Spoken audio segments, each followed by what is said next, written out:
Good evening, and welcome back. Tonight, we're diving into the fascinating world of Greek mythology. As always, let me know where in the world you're listening from.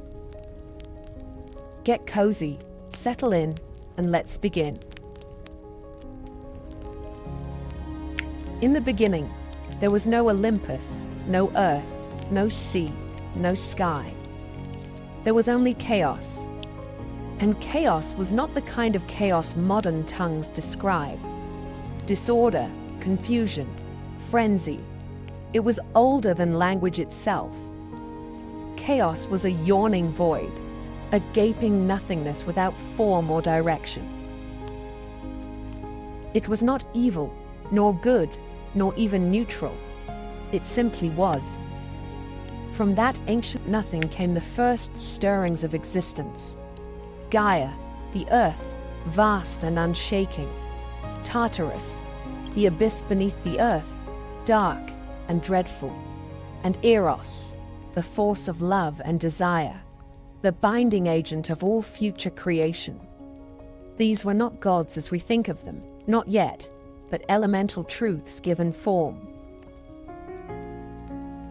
Then came Nyx, the night, clothed in a shadow so thick even chaos recoiled. She was followed by Erebus, the darkness of the underworld, who would dwell beside her in that early silence. From the union of night and darkness came ether, the pure upper air breathed by the gods, and Hemera, the day, who from the beginning was fated to chase her mother endlessly across the sky. Thus, the cycle of night and day was born not through science but through myth, through a family of strange invisible titans who lit and dimmed the sky with each passing hour. Gaia, the earth herself, did not lie idle. She was patient and fertile, and from her own body she brought forth Uranus, the sky, vast and star-strewn. He was both her son and her consort, and when he arched over her, stretching across the heavens, the world found its first shape, a domed sky above a broad and endless plain. Gaia also birthed the mountains, tall and wild, and Pontus, the sea, who surged with a will of his own before ships or sea monsters ever touched his waters. Together, earth and sky became the first great pair, and their union brought forth the Titans, the first generation of powerful beings who would rule the cosmos long before Zeus and his kin rose to power. There were 12 Titans in all, 6 sons and 6 daughters, each vast and elemental in their own right. Oceanus, the encircling river, Hyperion, the lord of light, Coeus, the inquirer, Creus, the constellation-bearer, Iapetus, the ancestor of men, and Cronus, youngest and most cunning. Among the daughters, Theia, shining mother of the sun and moon, Rhea, future mother of gods, Themis, embodiment of divine law, Mnemosyne, the memory of all things, Phoebe, the radiant one, and Tethys, the nourishing sea. But Gaia's womb was not finished with them. She bore monstrous children as well, beings of strength and dread. First came the Cyclopes, Brontes, Steropes, and Arges, each with a single eye burning like a forge in the center of their brow. They were the smiths of lightning, strong and simple, and they feared no god nor giant. Then came the Hecatonchires, the 100-handed ones, each of them enormous and terrible to behold, with 50 heads and 100 arms each, capable of stirring the very foundations of the world when enraged. Uranus, though lord of the sky, trembled at the sight of these monstrous offspring. Ashamed and frightened by their grotesque strength, he forced them back into Gaia's womb, the depths of earth itself, and sealed them there, hidden away beneath layers of rock and grief. Gaia groaned beneath their weight. The earth, once proud and nurturing, now suffered with every breath.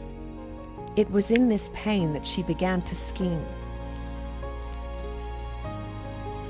But that is a story for another day. For now, remember this. In the oldest age, before law or justice, before sword or plow, the world was made not with hands, but with force and union and grief. Chaos birthed the first forms, but it was Gaia, the great mother, who gave them ground to stand upon. The union of Gaia and Uranus, earth and sky, was the first great marriage of the cosmos. It was not a marriage of altars or witnesses, but of necessity and nature. The sky stretched over the earth, holding her tightly, pressing her beneath his star-strewn body night after night. From their joining came the Titans and other mighty offspring, but also a deep and growing sorrow. For Uranus, though proud and vast, was a jealous and fearful father. He saw in the monstrous children Gaia bore not strength, but a threat to his dominion. He looked upon the Cyclopes and the 100-handed giants with revulsion, not wonder, and with swift, cruel judgment, he thrust them back into Gaia's womb, deep into the belly of the earth, where no light reached and no voice could echo. Gaia groaned beneath their weight. It was not only the agony of bearing them within her again, but the betrayal of her consort, of Sky, who should have cherished their children as she did. Night after night, Uranus descended upon her, pressing down the heavens to meet the earth, blind to her pain and deaf to her grief. She could endure no longer. And so, from her own flesh, she fashioned a weapon, not of bronze or iron, for such things had not yet been dreamed, but a great sickle of unyielding flint, jagged as truth and sharp as vengeance. Then she went to her Titan sons, the firstborn and mightiest among her children, and laid bare her suffering. "Your father has wronged me," she said. "He has caged your brothers. He has silenced the womb that bore you. Who among you will aid me?" One by one they turned away, fearful of their father's might. Only Cronus, the youngest, the shrewdest, the one with watchful eyes and a patient heart, stepped forward. "I will do it," he said. "Give me the blade." So Gaia set the trap. She waited for Uranus to descend, as he always did, laying himself across her in the dark. And from the shadows, Cronus sprang. With a steady hand and no hesitation, he brought the sickle down upon his father. The sky shook with Uranus's cry as the blade bit deep, severing the source of his power. Cronus cast the bloodied flesh into the sea, and from the crimson foam that rose upon the waves, something new was born. A figure of impossible beauty, terrible and irresistible in equal measure. From that white froth came Aphrodite, goddess of love and desire, who would later cause kings to fall and empires to burn. She stepped ashore at Cyprus, radiant and serene, untouched by the violence of her origin. But Gaia's vengeance did not end with blood. From the droplets that fell upon the earth sprang other beings, the Furies, cloaked in shadow and vengeance, who would haunt oathbreakers and kinslayers until the end of days. The giants, who in time would rise up against the gods themselves, and the Meliae, nymphs of the ash trees, guardians of the wild and the old ways. Uranus, wounded and dethroned, vanished into the heavens, leaving the world to his children. Before he fled, it is said he spoke a final curse, one that would ring through time like mother. As in all Greek stories, the warning was not enough to prevent the sin. Laius lay with Jocasta, and a son was born. Terrified, Laius ordered the infant's ankles pierced and bound, then gave him to a servant to be abandoned on Mount Cithaeron. But the servant, pitying the child, passed him to a shepherd, who in turn delivered him to the king and queen of Corinth, Polybus and Merope, who were childless, and welcomed the boy as their own. They named him Oedipus, meaning swollen foot, and never told him the truth of his blood. Oedipus grew into a clever and proud young man, but rumors of his birth reached him. Seeking truth, he journeyed to Delphi, where the oracle gave him the same prophecy once spoken to Laius, that he would kill his father and marry his mother. Horrified, believing Polybus and Merope to be his true parents, Oedipus fled Corinth, unwittingly running toward his fate.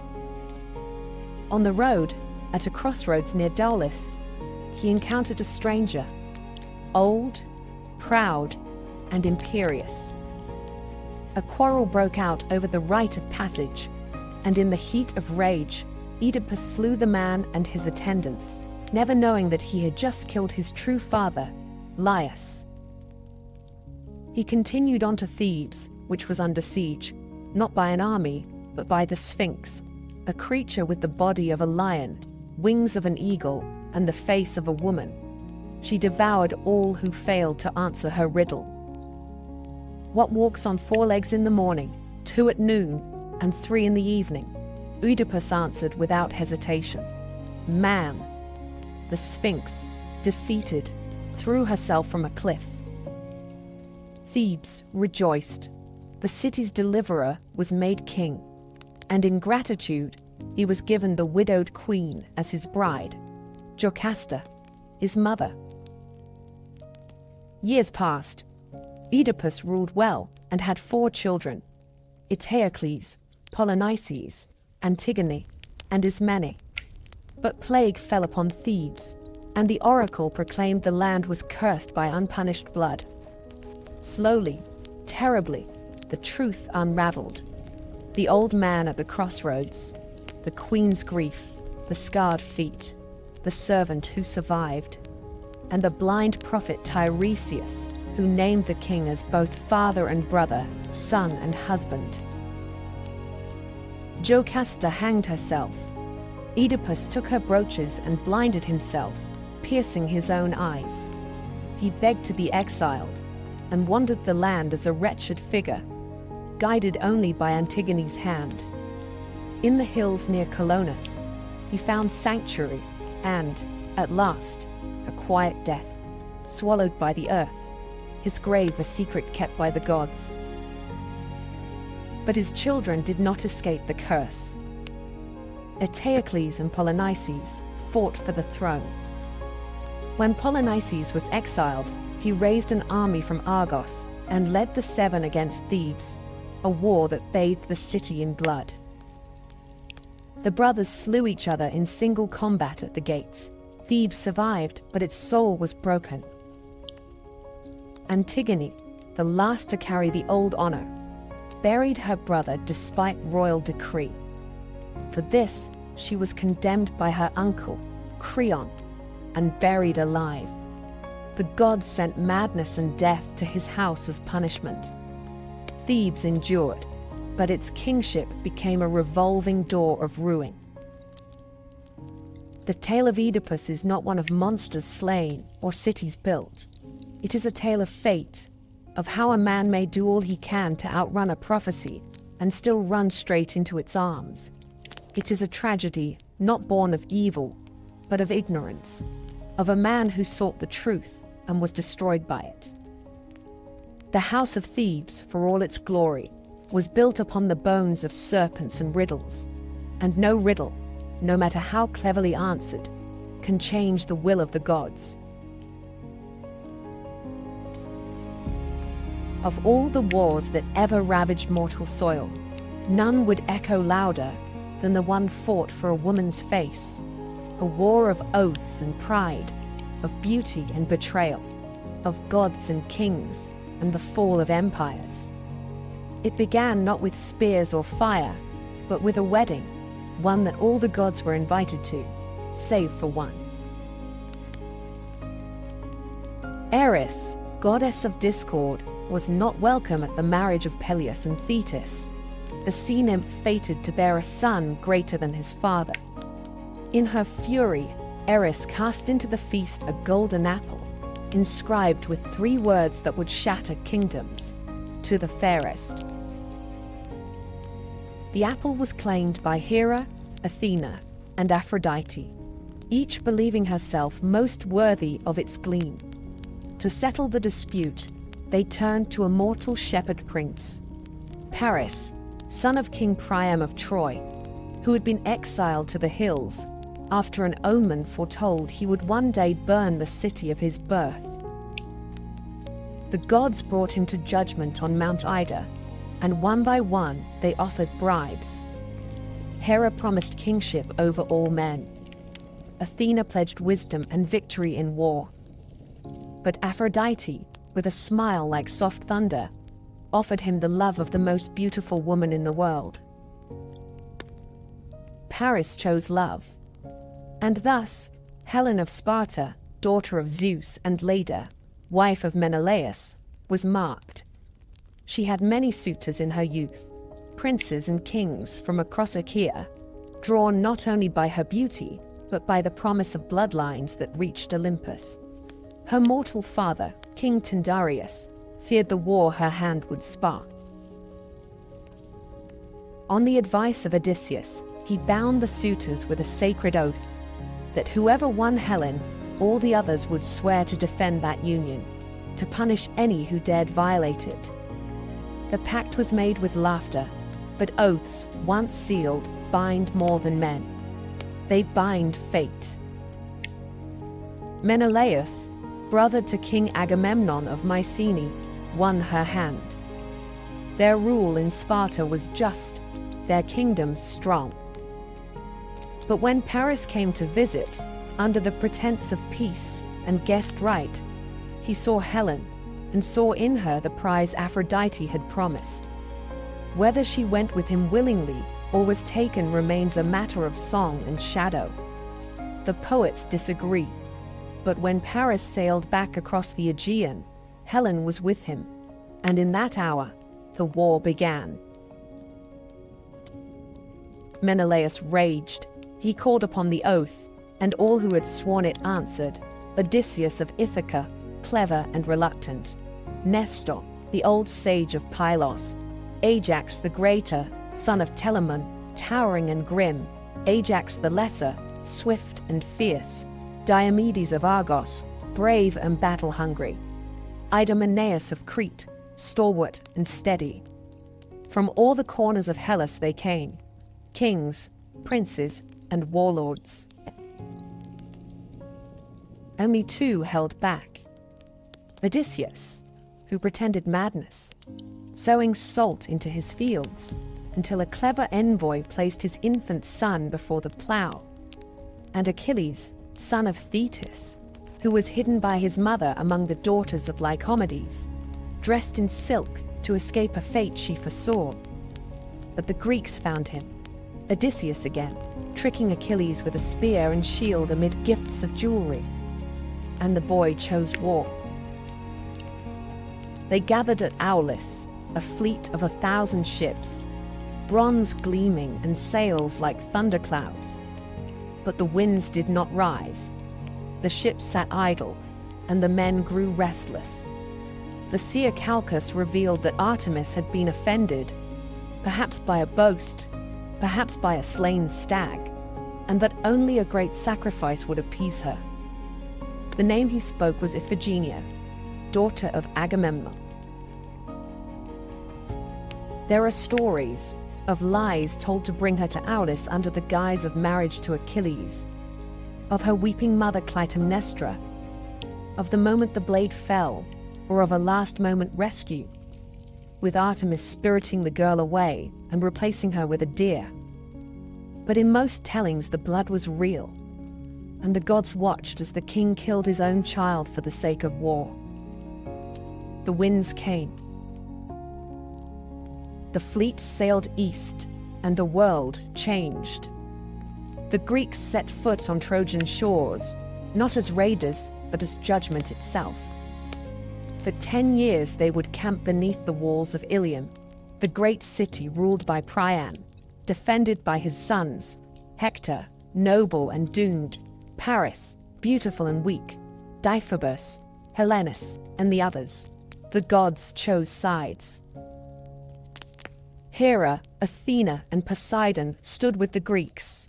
Aphrodite, Ares, Apollo, and Artemis favored the Trojans. Only Zeus tried to stay above it, but even he would bend, pulled by fate and family. This was not yet the war of Homer's Iliad, which would begin in the 10th year. But the war itself had already begun, not merely with spears and walls, but in the burning of oaths, in the breaking of trust, in the sacrifice of daughters, in the judgment of gods. It was a war born not only of love, but of pride, of divine rivalry and mortal vanity, of old curses and deeper fears. And it would end not with victory, but with fire.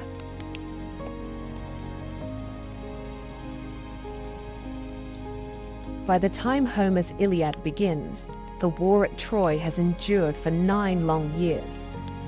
The Greeks, those stern-faced kings who had once come roaring across the Aegean, had settled into a grim rhythm of siege and survival. What had begun in fury and fire became something colder, slower, more desperate. They built black-walled camps along the shore, hauled their ships high upon the sand, and sent out raiding parties day after day, not just to battle, but to feed their armies. The war dragged on like an old wound that would not heal, and both sides felt the infection deepening. The Trojans, safe behind their mighty walls, raised, it was said, by Poseidon himself and the mortal builder, Apollo had once served in penance, suffered, but endured. The fields outside the city had long been razed. Their allies came from the east and north, Sarpedon of Lycia, Memnon of Ethiopia, and others, bringing new life to an old cause. And yet the Greeks would not leave, not without helling. Pride held them there, as much as oaths. The war had become a matter of legacy. But war does not live in walls and ships. It lives in the hearts of men. And in this war, 2 hearts burned hotter than the rest. Agamemnon, king of kings, stern and imperial, and Achilles, son of Thetis and Peleus, unmatched in battle, fated to die young, and determined to make that death matter. The quarrel between these two would shatter the fragile Greek alliance. It began, as so many quarrels do, over a woman. In one of many raids, the Greeks had taken captives. Among them were Chryseis, daughter of a priest of Apollo, and Briseis, a princess of Lyrnessus. Chryseis was awarded to Agamemnon, Briseis to Achilles. When Chryseis' father came to ransom her, bearing golden gifts and reverent words, Agamemnon scorned him. The old man prayed to Apollo, and the god answered not with fire from the sky, but with plague, a silent killer that passed from beast to man, filling the air with death. The prophet Calchas, at last, revealed the truth. Agamemnon, forced to surrender Chryseis to save his army, did so, but in turn demanded Briseis from Achilles as compensation. It was a slight Achilles could not endure. He rose from the council in fury, called Agamemnon a greedy coward, and swore an oath before the gods. He would no longer fight for the Greeks, let them bleed without him. And so he withdrew to his tent, and with him went the Myrmidons, his elite warriors, silent and dangerous, forged for war. From that moment, the tide turned. Without Achilles, the Greeks began to suffer. The Trojans pressed harder. Hector, son of Priam and champion of Troy, led the charge with a quiet, noble fury. He was not Paris, who had brought the war, nor Deiphobus, who sought glory. Hector was the heart of the city, a husband, a father, a prince who carried the burden of his people not in pride, but in duty. Day by day, the Trojans pushed the Greeks back to the sea. Ships were set ablaze. Heroes fell. Protesilaus, the first Greek to leap ashore, had died in the first skirmish. Now Patroclus, friend and companion of Achilles, watched the losses mount with growing despair. Some say Patroclus was a friend, others a lover, but all agree he was the only one who could reach Achilles in his grief and fury. When the Trojans breached the Greek defenses and threatened to burn the ships, Patroclus begged Achilles to let him fight in his stead. He wore the hero's armor, rode his chariot, led the Myrmidons into battle, and for a time, the Greeks rallied. But Patroclus, flushed with borrowed glory, went too far. He reached the gates of Troy, and there he met Hector. Their duel was brutal, and it ended with Patroclus falling beneath Hector's spear, and with him fell whatever peace remained in Achilles' heart.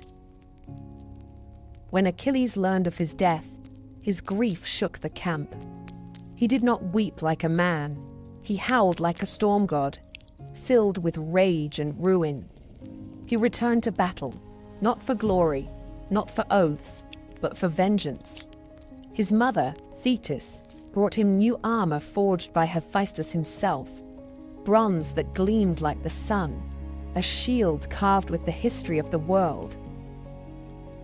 Then Achilles went to war. No one could stand against him. He slaughtered men by the dozen, chariots overturned, blood staining the dust. He chased Hector around the walls of Troy 3 times before they met in single combat. Hector fought bravely, but Achilles was a fire no water could quench. He struck Hector down, pierced him through, and in rage, dragged his body behind his chariot, circling the city day after day, denying the dead prince the dignity of burial. It was Priam, the old king of Troy, who brought an end to that madness. At night, guided by Hermes, he crept into the Greek camp and knelt before Achilles. He kissed the hands that had killed his son. He spoke not as a king, but as a father, and Achilles finally wept. He returned Hector's body and gave Priam safe passage. For a moment, there was quiet in the war. But peace, as always, was fleeting. Achilles would not survive the war. A poisoned arrow, some say fired by Paris, others guided by Apollo, struck his heel, the only vulnerable part of him. He died in the dust, young and unmatched, and the war dragged on without him. The Iliad ends not with the fall of Troy, but with a funeral and a shared grief. Yet the war still loomed. The gods were not finished, nor were the Greeks. The wooden horse had not yet been carved. The gates had not yet opened, but the blood had been spilled, and the tide would soon turn.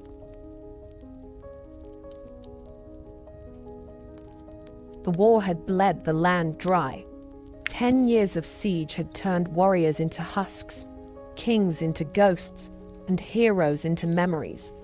Troy, once golden, stood behind its walls like an old lion surrounded by wolves. The sons of Priam had fallen one by one. Hector, the shield of the city, laid low by Achilles. Troilus, struck down while still a boy. Polydorus, slaughtered in betrayal. The Trojans fought with the desperation of men defending not just stone, but history. And yet they endured, year after year, while the Greeks grew weary and restless beside their smoking campfires.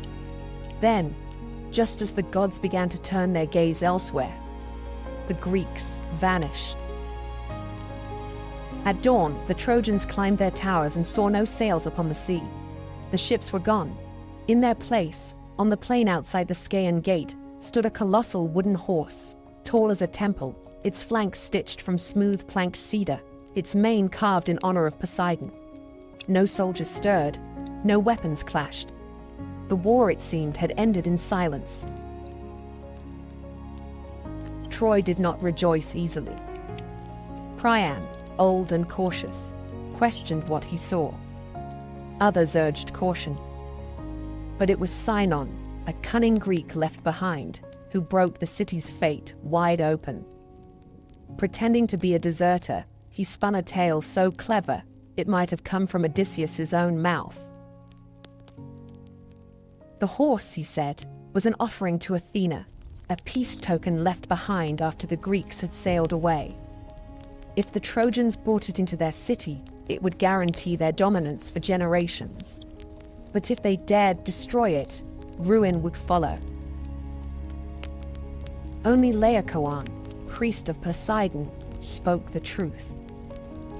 "Beware Greeks bearing gifts," he warned, and hurled a spear into the side of the horse. The wood groaned. Something shifted within. But in that moment, as if the gods themselves had tired of warning men, a pair of sea serpents, great and coiled, with eyes like burning coals, rose from the surf and crushed Laocoon and his sons in their coils. The people, seeing this, called it a sign. Troy had refused the gods' gift once before. They would not do so again.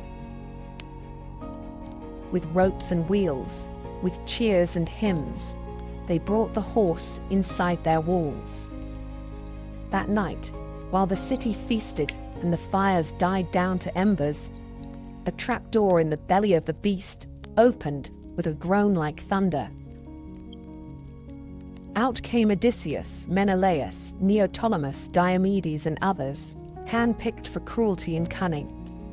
At the same hour, the Greek fleet, hidden on the nearby Isle of Tenedos, returned silently under cover of night. Troy slept. What followed was not war. It was slaughter. Neoptolemus, the son of Achilles, stormed through the palace like a black wind. He killed Priam at the altar of Zeus, the old king's blood soaking the stones.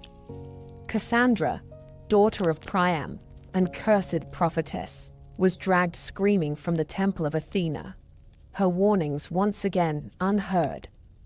Hecuba, queen of Troy, watched her sons die and her city burn.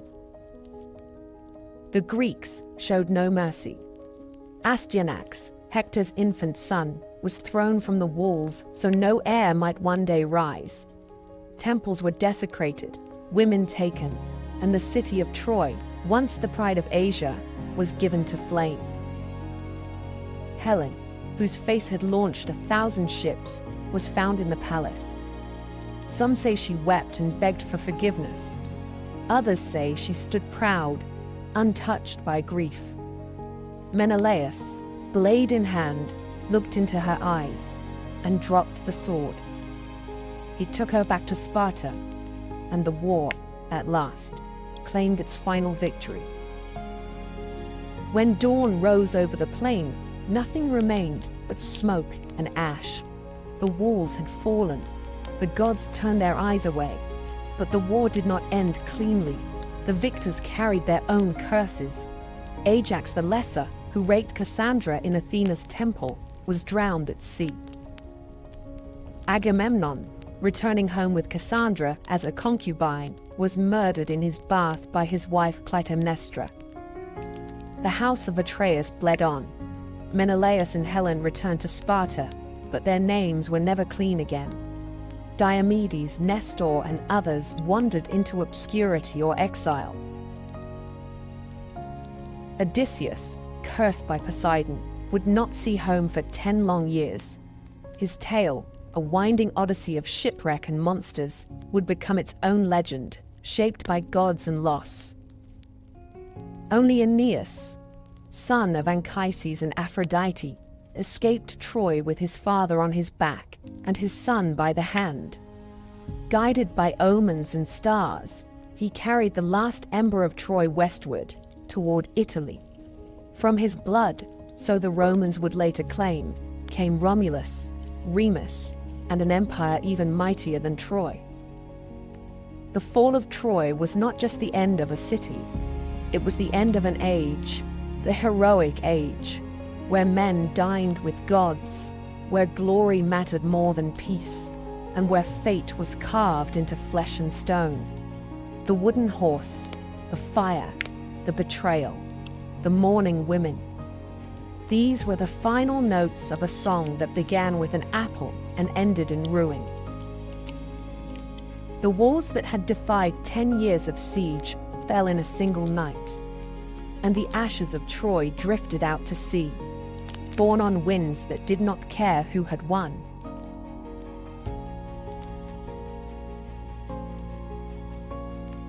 The fall of Troy was not the end of the story, but the beginning of another kind of tragedy, one not fought in open fields or high-walled cities, but on dark seas, in storm-tossed galleys, and in the crumbling halls of once proud kings. For those who survived the war, the journey home would prove far more perilous than the war itself. The gods, unappeased by the sack of Troy, turned their fury against the victors. The winds that had once carried them to war now scattered them like leaves across the face of the world. Agamemnon, the High King, returned first, or so it seemed. He sailed with Cassandra, the Trojan prophetess taken as a concubine, and brought with him spoils, stories, and the shadow of a crime. The gods had not forgotten the sacrifice of Iphigenia, his daughter, slain to appease Artemis before the war began. And in Mycenae, Clytemnestra, queen, mother, and widow in all but name, had not forgotten either. She had taken a lover in Agamemnon's absence. Aegisthus, a cousin with his own score to settle, descended from the cursed house of Atreus. Together they plotted murder beneath the roof Agamemnon had built. When the king returned, triumphant but weary, he walked into his palace as into a trap. Some say he was stabbed in the bath, others that Clytemnestra wrapped him in a robe and struck him down with an axe. Cassandra died too, screaming in the tongue none would hear, murdered at the threshold of a foreign land. Clytemnestra, bloodied and unrepentant, stood over her husband's body and claimed the act as justice. In that house, vengeance had become tradition. In time, vengeance came again. Orestes, son of Agamemnon and Clytemnestra, returned from exile and slew both his mother and her lover, urged on by Apollo and hounded by the Furies, ancient goddesses who punished kinslaying with madness. His was a tale of blood and absolution, one that would echo in Athenian courts and myths for generations. But his was not the only path home twisted by divine hands. Menelaus and Helen wandered long across the sea, driven southward to Egypt by contrary winds. Some versions say the Helen who went to Troy was only a phantom, and the real woman had remained in Egypt the whole time, waiting, unaged, while a war raged for her shadow. Others say she went willingly with Paris, and that Menelaus forgave her, wearied by war and longing for peace. They returned to Sparta at last, and ruled together in uneasy silence. But Helen's name, once a poem, had become a curse, and Sparta would never again rise as high as the day she left. But it was Odysseus whose journey became the most storied, the most sorrowful, the most enduring. After Troy, he sailed not for home, but into a 10-year trial by sea, caught between the wrath of Poseidon and the whims of fate. He was no innocent. Odysseus had contrived the wooden horse and led the sack of Troy, and in doing so, had desecrated temples and angered gods. Poseidon, in particular, had marked him for punishment. Odysseus's ship was hurled from island to island, each more strange than the last. He blinded Polyphemus, the Cyclops son of Poseidon, escaping with the clever name of Nobody. He dallied with Circe, the sorceress who turned his men into swine, and with Calypso, the sea nymph who kept him as a lover for 7 long years. He journeyed to the edge of the underworld, spoke with the dead, and heard the song of the sirens, tied to the mast while his crew rowed with ears plugged by wax. He sailed between Scylla and Charybdis, lost all his men to storm and folly, and at last washed ashore, alone, on the island of the Phaeacians, who, moved by his tale, gave him a ship and safe passage at last. He returned to Ithaca in rags and silence, his beard long, his eyes cold. There, in his absence, suitors had overrun his house, feasting and plotting to marry his wife Penelope, who had waited, weaving and unweaving the same shroud by candlelight. Odysseus, with the help of his son Telemachus, his loyal swineherd, and the bow only he could string, slew the suitors one by one. Blood filled the great hall. Peace returned, but only for a time. The cycle of war and vengeance was never far behind. Many others fared worse. Ajax the Lesser was struck down by Athena for his crimes. Diomedes, though valiant in war, returned to find his wife unfaithful, and his city turned against him. He wandered west, founding cities, fading into legend. Philoctetes, who had slain Paris with Heracles' bow, found no welcome home and became a wanderer. Neoptolemus, the son of Achilles, was killed in Delphi, cut down at Apollo's altar, perhaps in penance for the blood he spilled at Troy. The Trojan War had promised glory. It had delivered only ashes. The heroes who had once stood shoulder to shoulder beneath the walls of Ilium returned to broken homes, bitter wives, hostile gods, and the hollow echo of songs that no longer matched the truth. In the end, there were no victors, only survivors. Before the walls of Troy ever stood, before heroes raised shields or ships touched the wine-dark sea, there was a deeper current of power, older than man, older even than war, the rule of the gods.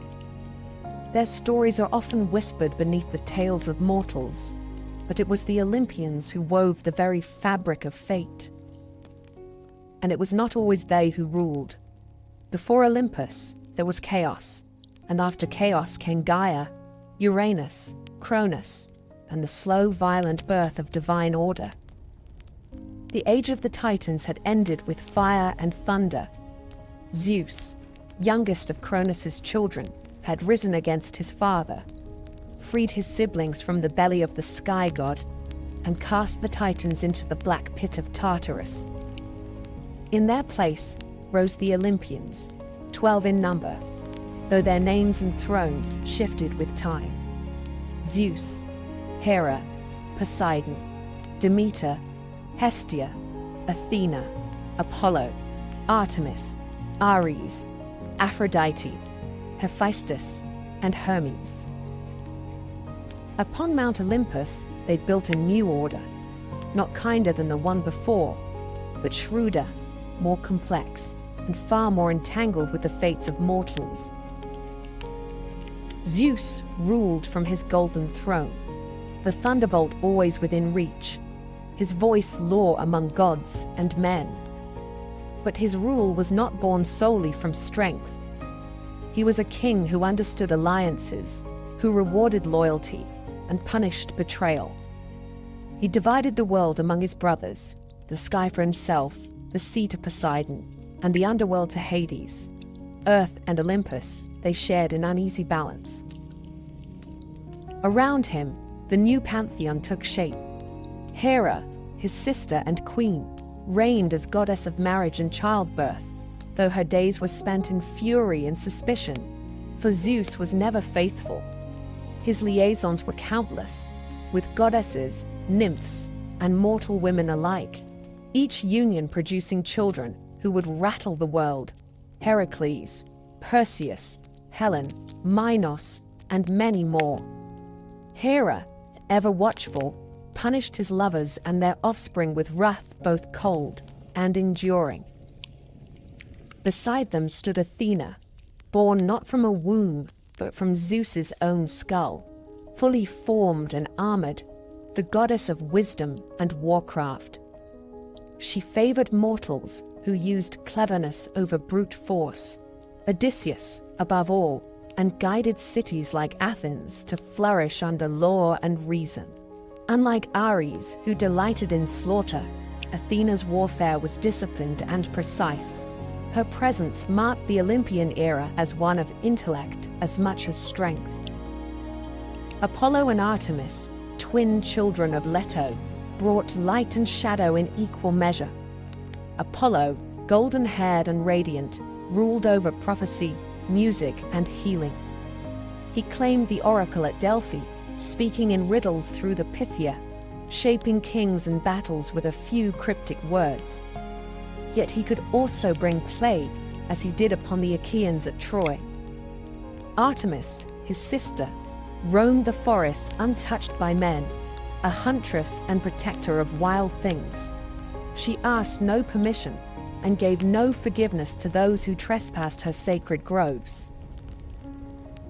Demeter, goddess of the harvest, kept the earth fertile, except when her daughter Persephone was taken by Hades. In her grief, Demeter let the crops wither, and from her sorrow, the seasons were born.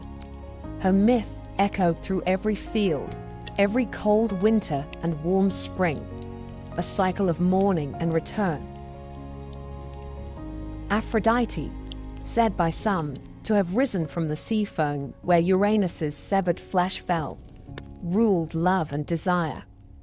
Her beauty stirred both gods and mortals to madness. She bound men's hearts to ruin and pleasure alike. In the halls of Olympus, she was married to Hephaestus, the lame smith god, but gave her heart and body to Ares, the god of war. Together they embodied the chaos of passion and conflict. Hermes, Quicksilver son of Zeus, moved between worlds as messenger, thief, and guide of souls. He was the god of boundaries, both keeper and breaker of them. No door was closed to Hermes. He walked freely from Olympus to Hades, from feast to battlefield, a smile always playing on his lips. This new pantheon did not rule in silence. The Olympians were not distant creators. They were immanent, meddling, playing favorites, waging subtle wars through the hands of mortals. Unlike the Titans, who embodied elemental force, the Olympians were reflections of human nature elevated to divine scale. Their loves were messy, their grudges eternal, their pride vast. They helped and hindered as whim dictated. Cities were founded in their honor.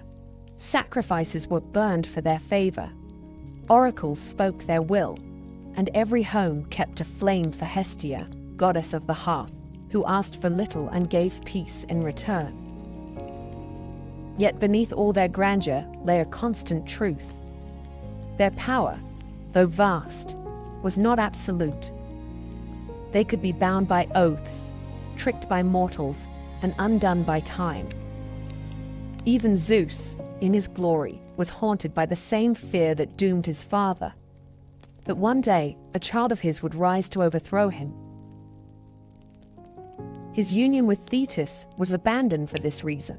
She was wed instead to a mortal, Peleus, so that Achilles, her son, would die young and not ascend. In this, the Olympians were no different from men.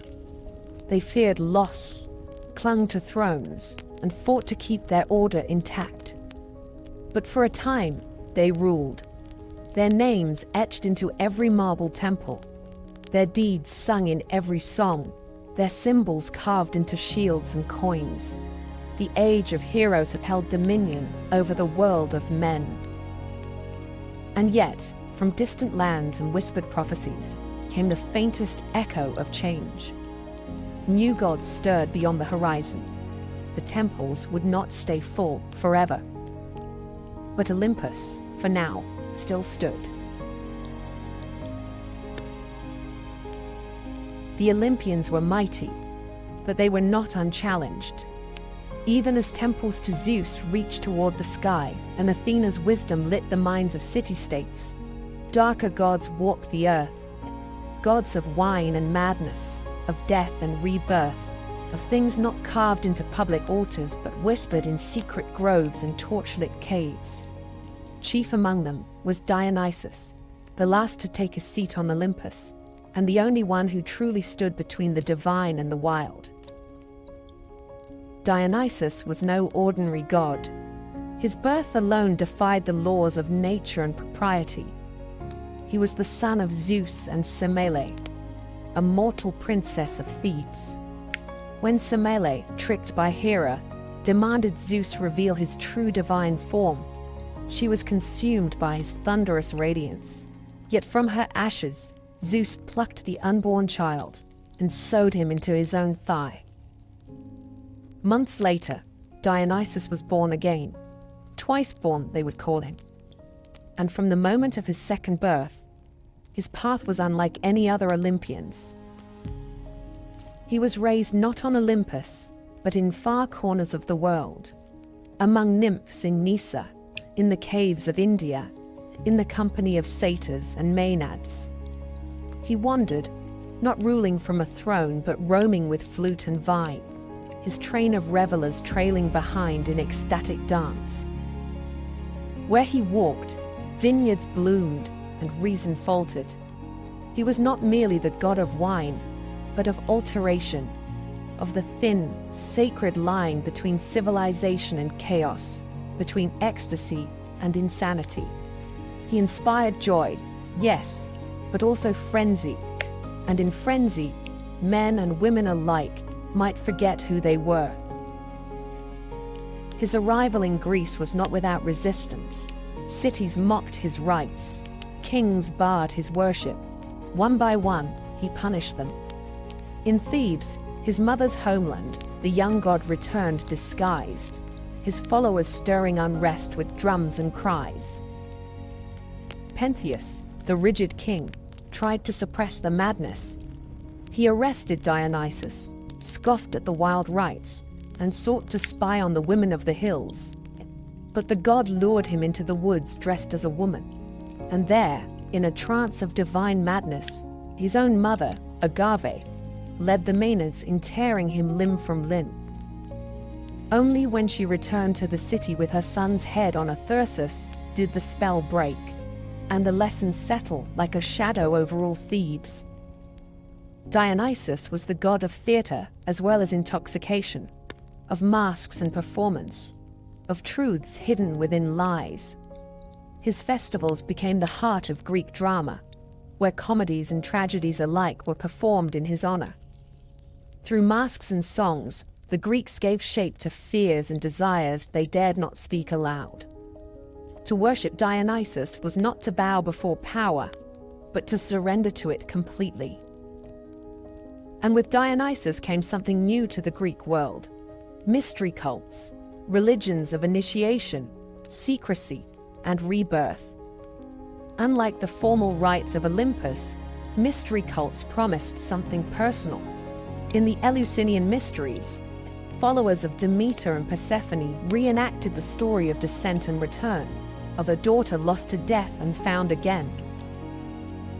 The Orphics, followers of the poet-mystic Orpheus, spoke of Dionysus as a god torn apart and resurrected, a god whose suffering brought wisdom and whose rites promised freedom from the cycle of rebirth.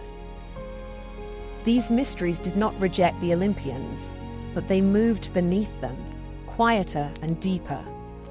They offered hope where the thundering gods gave only law. They whispered of a soul that could endure, that could transcend the mortal body. And in that promise, the old certainties began to tremble. Even on Olympus, the cracks began to show. The gods feuded more bitterly. Ares and Athena vied for the hearts of warriors. Apollo fell in love too often and too fatally. Hyacinthus, Daphne, Coronis, leaving death and transformation in his wake. Aphrodite, jealous and capricious, punished mortals for the very desire she stirred. The gods began to resemble the mortals they ruled, proud, fickle, wounded, and lost. In Dionysus, the Olympian order met its mirror and its undoing. He was divine, and yet lived as a wanderer. He brought joy, yet left madness. He tore down kings and raised up peasants. And most importantly, he changed the nature of divinity itself. The gods were no longer aloof and eternal. Through mystery, through ritual, through wine and song and madness, mortals could feel the breath of God within them, not in temples, but in themselves. And somewhere in the distance, beyond the wine-dark seas and the marble columns, new gods stirred. Rome was rising, the world was changing, and Olympus, for all its thrones and thunders, could already feel the wind shifting on the mountaintop.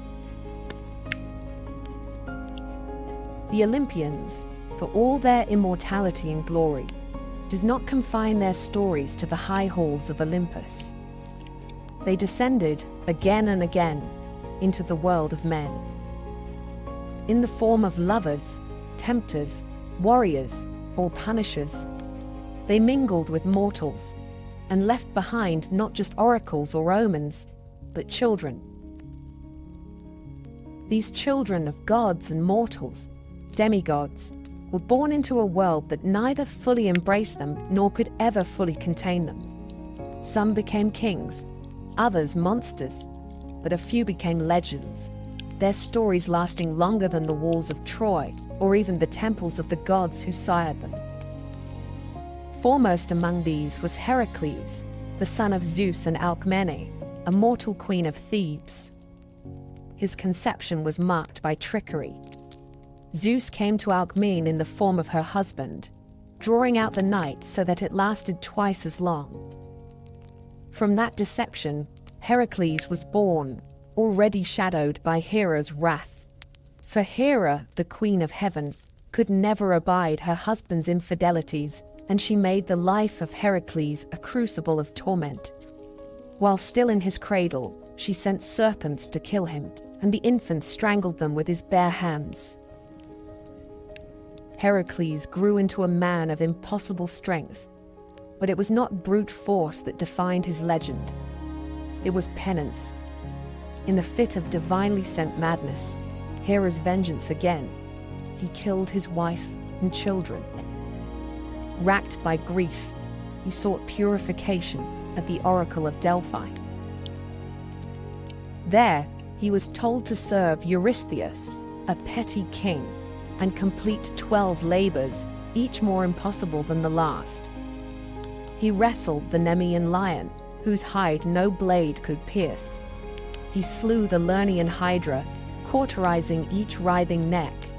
He captured the Erymanthian boar, cleansed the stables of Algaeus in a single day, drove away the Stymphalian birds, and tamed the Cretan bull. He stole the girdle of Hippolyta, queen of the Amazons, seized the cattle of Geryon, fetched the golden apples of the Hesperides, and descended into Hades to bring back the hound Cerberus. Each trial was more than a feat of strength. They were encounters with death, with the edge of the world, with the very fabric of human suffering. Through them, Heracles became more than a hero. He became a symbol of mortal endurance, of pain redeemed through effort. At his death, poisoned by a robe soaked in the blood of a centaur, he built his own funeral pyre and climbed atop it, mortal no longer. The gods took him to Olympus, where even Hera, at last, accepted him as divine. He became the only mortal to join the pantheon, a god pantheon, a god forged in agony. Yet Heracles was not the first demigod, nor the only one whose story shaped the fate of mortals. Long before him came Perseus, another son of Zeus, born of Danae, who was imprisoned in a bronze tower because of a prophecy that her child would kill her father. But fate, once set in motion, cannot be locked away. Zeus came to her not as a man, but as a shower of gold, and from that union, Perseus was born. Abandoned at sea in a chest, mother and child survived and were taken in by a kind fisherman. But again, a king's lust, this time Polydectes, who desired Danae, set Perseus on a path of peril. Ordered to bring back the head of Medusa, the Gorgon whose gaze turned men to stone, Perseus embarked on his quest armed by the gods. Hermes gave him a sword, Athena, a polished shield. He stole the eye of the Graii, the old Grey sisters who shared one vision among them, and learned the Gorgon's location. With Athena's guidance, he approached as Medusa slept, using the mirror of his shield to strike without looking, and severed her head. From her neck sprang Pegasus, the winged horse, and Chrysaor, a warrior of gold. Perseus escaped with their help, and on his return journey, rescued Andromeda from a sea monster, married her, and founded dynasties. His lineage would carry on to Heracles, linking their stories by blood and fate. There were others, Theseus, son of Poseidon, or Aegeus depending on the telling, who slew the Minotaur in the labyrinth of Knossos, bringing Athens into its first taste of empire. Bellerophon, rider of Pegasus, who killed the Chimera but flew too high and fell. Atalanta, raised by bears and swift as the wind, sometimes said to be the daughter of Artemis herself, who raced suitors and killed boars, but was undone by love and distraction. The demigods were never allowed peace. Their blood was too divine for comfort, too mortal for eternity. The gods watched them with pride and fear, for each one tested the boundary between Olympus and earth, and the mortals worshipped them, not just for their triumphs, but for their struggles. They suffered, bled, and sometimes died. But in doing so, they became immortal in a way the gods never could, through story. As the memory of Troy faded, as cities rose and fell, the tales of these children endured. They filled amphorae and temple friezes, echoed in poems and plays. And though the gods remained on Olympus, distant and growing more silent, it was in the lives of their mortal-born children that humanity found its mirrors, flawed, courageous, doomed, and glorious. In the world of Greek myth, power did not rest solely in the hands of gods or heroes. There was something older still, something deeper, humming beneath every choice and every death, every victory and every sorrow. Fate. It was not a god, though the gods themselves feared it. It was not a law, though it governed even the divine. Fate was a truth, a force like gravity, unseen but inescapable, woven into the bones of the world. The Greeks called it Moira, and sometimes she had faces, the Moirai, or Fates, three sisters who spun, measured, and cut the thread of every life. Clothos spun the thread, Lachesis measured its length, and Atropos, the one who could not be turned, cut it when the time came. Even Zeus, king of Olympus, was bound by their decisions. He might thunder and plead, but if Atropos raised her shears, no power in heaven or earth could stay her hand. And so, if fate ruled all, what hope had man? The answer lay in omens and oracles, the strange subtle language of the gods, and the signs sent to those who dared to read them. The Greeks did not believe they could change their fates, but they believed they might understand them. To see the future was to brace oneself against it, to try, perhaps vainly, to prepare the soul. The most famous oracle in all of Greece was at Delphi, where Apollo spoke through the Pythia, a woman seated upon a tripod over a steaming chasm in the temple's stone floor. She inhaled vapors, slipped into trance, and delivered the words of the god in riddles and fragments. Kings, generals, and common men came to her, some to seek glory, others merely survival. But her words were never straightforward. Apollo did not deal in certainties. A prophecy, like a blade, could cut both ways. So many stories twisted around her cryptic pronouncements. Croesus, king of Lydia, asked the oracle if he should wage war on the Persians. She told him that if he crossed the river, he would destroy a great empire. He did not realize the empire would be his own. Oedipus, too, was told he would kill his father and marry his mother. His parents tried to thwart the prophecy by abandoning him. He, in turn, fled his supposed home to avoid fulfilling it, only to walk straight into its jaws. The oracle, as always, had been correct. It was men's misinterpretation that doomed them. There were other oracles too, at Dodona, where the rustling of sacred oaks revealed the will of Zeus; at Delos, where Leto gave birth to Apollo and Artemis; at Ammon in Libya, and countless smaller shrines where dreams, animal entrails, birds in flight, or the trembling of a flame gave voice to the unknowable. In war, omens were sought before every battle. A flash of lightning, a flight of crows, a sneeze at the wrong moment. These were not trifles. They were warnings, communications from the divine. A general who ignored them risked not only defeat, but cosmic punishment. Sacrifices were made before sea voyages, births, weddings. The entrails of goats and the livers of oxen were studied by seers, who divined the will of the gods in dark, wet patterns of muscle and blood.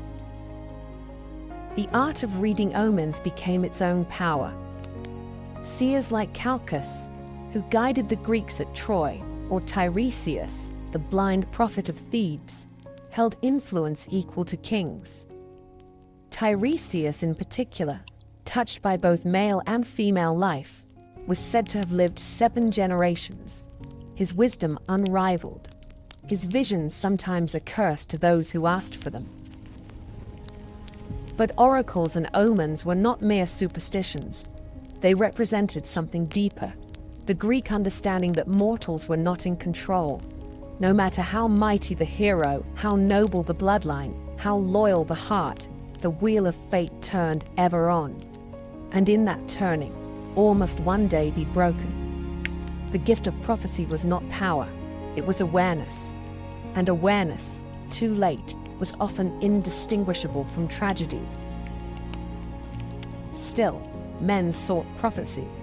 They climbed mountain paths to Delphi, brought gold and goat blood, asked questions in trembling voices.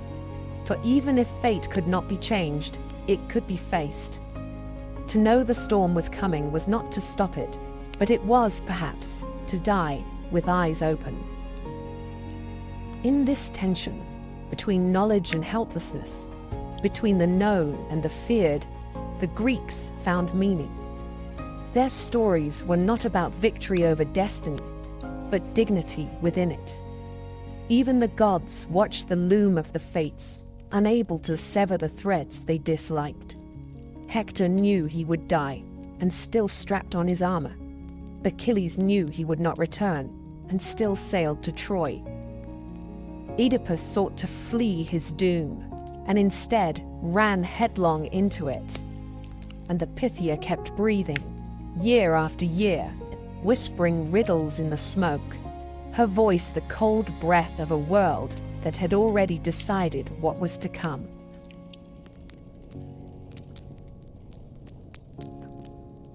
To the ancient Greeks, death was not the end of story, but merely the end of breath. What followed was not heaven or hell in the Christian sense, but a realm both more neutral and more ancient, a land beneath the earth where all the dead, great and small, noble and villainous, made their final journey. This place was Hades, named for the god who ruled it, and though it bore no flames, no pitchforks, no horned demons, it inspired a dread so deep that mortals seldom spoke the god's name aloud. They called him instead Pluton, the wealthy one, for all riches, all veins of silver and gold, came from beneath the earth, and so too did the dead. The geography of the underworld was shaped not by logic, but by myth and memory. At its threshold ran the 5 rivers, Styx, the river of hatred and sacred oaths, Acheron, the river of sorrow, Phlegethon, of fire, Cocytus, of lamentation, and Lethe, of forgetfulness. Each marked a boundary not only physical but spiritual. The dead arrived as shadows, Suchai, breathless and bloodless, stripped of voice and form, and crossed into Hades with the help of Charon, the ferryman. For a coin, he would row them across Acheron.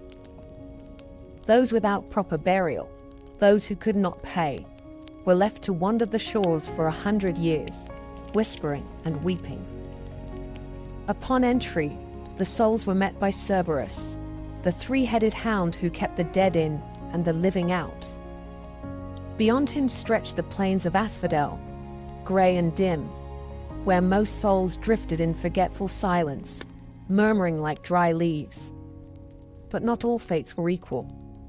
The underworld had its judges, Minos, Rhadamanthus, and Iarchus, who weighed each soul.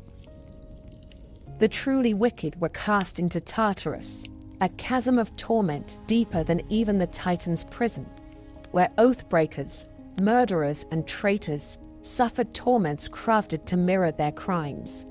Sisyphus rolled his stone, Tantalus thirsted forever beside unreachable water, and Ixion spun upon his fiery wheel. The rare few deemed worthy of reward passed to the Elysian fields, a paradise of soft winds, green meadows, and perpetual spring.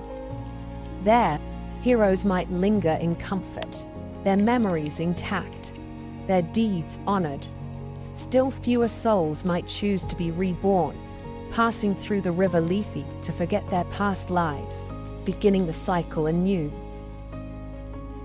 In later mystery religions, a soul might even hope to escape the wheel entirely and ascend to the stars, but such fates were rare and uncertain. At the heart of this realm stood Hades, stern and silent, a king without vanity. He did not seek worship, did not interfere in the affairs of mortals. He simply ruled, and he ruled absolutely. His realm did not change, and he preferred it that way. He was not evil, as later myths would paint him, but immovable, indifferent, the shadow cast by Zeus's storm and Poseidon's tide. And by his side stood Persephone, queen of the underworld, whose story, perhaps more than any other, reveals the strange duality of death in Greek thought. Persephone was the daughter of Demeter, goddess of the harvest. One spring day, as she gathered flowers, the earth split open, and Hades rose in his chariot. He took her, swiftly and without consent, down into his realm. Demeter, in her grief, let the earth wither. Crops failed, rivers dried, famine swept across the land. No prayer could sway her. She would not let the world grow green again until her daughter was returned. At last, Zeus sent Hermes to retrieve Persephone. But because she had eaten pomegranate seeds, 6 of them, or perhaps just one, she was bound to Hades. The compromise became a myth for the seasons. Persephone would spend part of the year in the underworld, and during those months, Demeter would grieve and the world would grow cold. When Persephone returned, the earth would bloom. Life and death became a cycle, not a sentence. Over time, Persephone's role evolved. No longer merely a captive, she became a ruler in her own right. A queen of mysteries who walked among the shades with quiet authority. In the Eleusinian mysteries, the great secret rites held outside Athens, her descent and return were reenacted each year, promising not only the return of the grain, but the hope of renewal for the soul. The underworld was not entirely sealed. A few mortals journeyed there and lived to tell of it. Orpheus sang his way past Cerberus and charmed Hades and Persephone, only to lose Eurydice with a backward glance. Heracles brought Cerberus to the surface. Odysseus, guided by Circe, sacrificed to the dead and called up the ghosts of Tiresias, Achilles, Agamemnon. Each one told him that death was not glorious, only final. Better to be a slave in life than a king among shades, said Achilles, once the greatest of the Greeks. And so the Greeks built their tombs with care. They buried the dead with coins for Charon, with weapons, wine, and songs. They poured libations and made offerings at the family hearth, for the dead were never truly gone. They haunted dreams, sent signs, and sometimes, through rites and blood, could even be called back for answers best left unspoken. The underworld was a mirror of life, of memory, of justice without appeal. It offered no heaven for the faithful, nor hell for the faithless. It simply existed, vast and dark, ruled by a god who did not seek love or prayers, only silence. In that stillness, the Greeks saw the shape of eternity.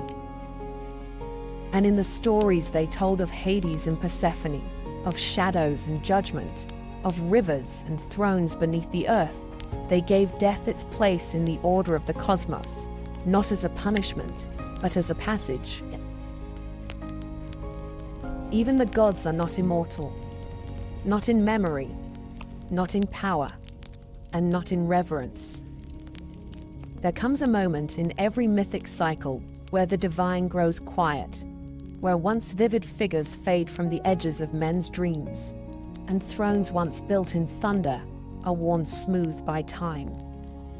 For the gods of Olympus, that slow retreat began not with war or prophecy, but with Rome, and with a world that had grown restless under the weight of old stories. The Romans did not destroy the Greek gods. They adopted them, gave them new names, folded their myths into Roman values and Roman conquest. Zeus became Jupiter, Hera became Juno, Poseidon became Neptune, and so on. An act of transformation, as calculated as it was reverent. Rome admired the grandeur of Olympus, but it reshaped the gods to better reflect its ideals: order, hierarchy, empire. Jupiter thundered not from a wild peak, but from the Capitoline Hill, dressed in the robes of a lawgiver. The wildness of Dionysus became the cultured Bacchus, and Athena's fierce independence softened in the civic wisdom of Minerva. In literature, the myths lived on.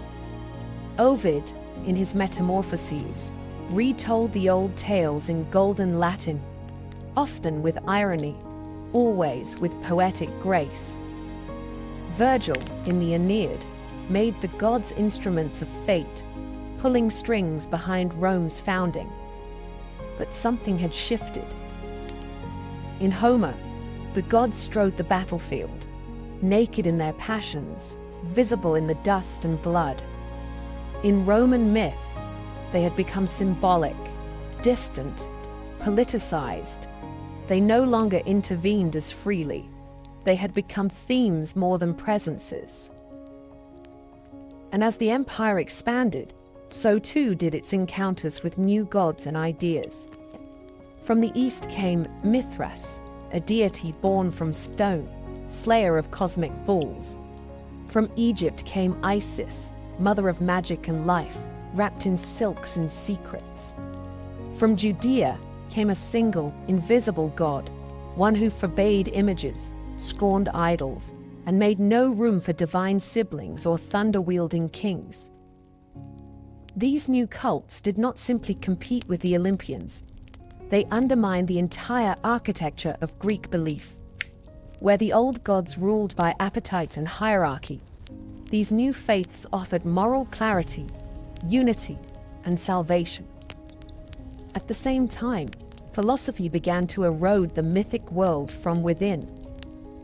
Thinkers like Xenophanes had long mocked the idea of gods shaped in the image of men, arguing that if oxen had gods, they too would look bovine. Plato admired the beauty of myth, but cast doubt on its literal truth, suggesting the gods must be perfect and good, not the jealous, lustful figures who bickered on Olympus. Epicurus declared that the gods existed but took no interest in human affairs, and that fear of divine punishment was a superstition to be cast off. Even Stoicism, with its stern ethical code, saw divinity not in figures, but in reason itself, the logos that governed all. By the time the imperial cult arose, when emperors were declared divine and altars were built to mortal men, the line between myth and politics had frayed entirely. The gods of old became symbols. Their temples kept more for tradition than belief. Farmers still left offerings to Demeter, and sailors still prayed to Poseidon, but fewer truly believed the gods walked among them. The flame on Olympus had not yet gone out, but it flickered low.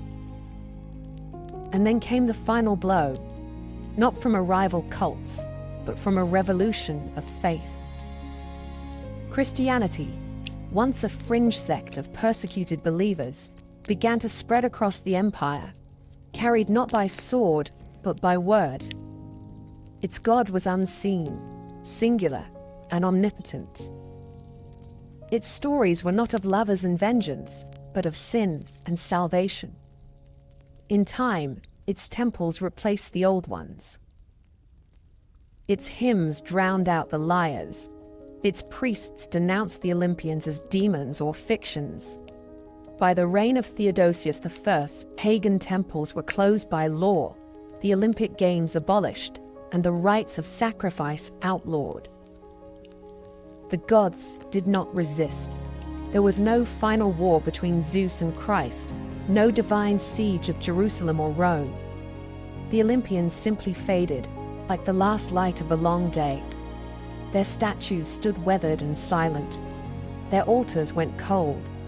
The marble columns cracked, and ivy crept up where priests once stood. The myths remained, but as literature, not faith. Children learned of Heracles in schools, not shrines. Artists painted Athena, but did not pray to her. The gods who had once commanded storms and fates were now stories, beautiful, strange, haunting. And yet, they endured. Even as their temples crumbled, they lived on in whispers, in poetry, in the architecture of Western imagination. They returned in Renaissance paintings, in Enlightenment philosophy, in romantic epics and modern retellings. They became archetypes of war and wisdom, of love and betrayal, of hubris and glory. The Greeks had given them human faces, and in doing so had made them eternal in a different way. Though the temples fell and the oracles fell silent, the myths of Olympus did not die. They became echoes, faint at first, like a distant lyre strummed in the wind, then louder as time passed, and the world once again began to listen. For myths, unlike kingdoms, are not bound by stone and sword. They endure in the realm of imagination, and there, the gods have always found a way to return. During the long centuries of Christian dominance in Europe, the gods were not worshipped, but neither were they forgotten. Monks and scholars copied ancient texts, sometimes grudgingly, preserving Homer and Hesiod, Euripides and Sophocles, even as they condemned the beliefs these works once sustained.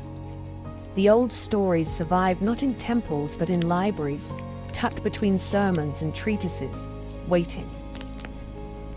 And then came the Renaissance, that great turning of the wheel, when Europe looked backward to move forward. In the courts of Florence, in the chapels of Rome, in the minds of thinkers like Petrarch and Erasmus, the gods rose again, not as deities, but as symbols of human nature. Painters draped Aphrodite in seashells and light. Sculptors gave Apollo his bow and grace. Poets invoked the muse once more. Myth was reborn in marble and canvas, not altar and incense. The gods no longer ruled the sky, but they reigned in art. In the Age of Enlightenment, reason challenged superstition, and yet the myths endured. They were studied, translated, dissected. To Voltaire, they were allegories. To Goethe, they were mirrors of the soul. Romanticism followed, and with it, a return to the emotional, the tragic, the sublime. Writers looked to Oedipus and Antigone, to Orpheus and Eurydice, and found in them eternal questions. What is fate? What is love? What does it mean to be human? Then came the modern age. Myth was no longer confined to classical study. It appeared in literature, cinema, psychology, even comics. Carl Jung saw the gods as archetypes within the human mind, eternally re-emerging. James Joyce wove them into Dublin's streets.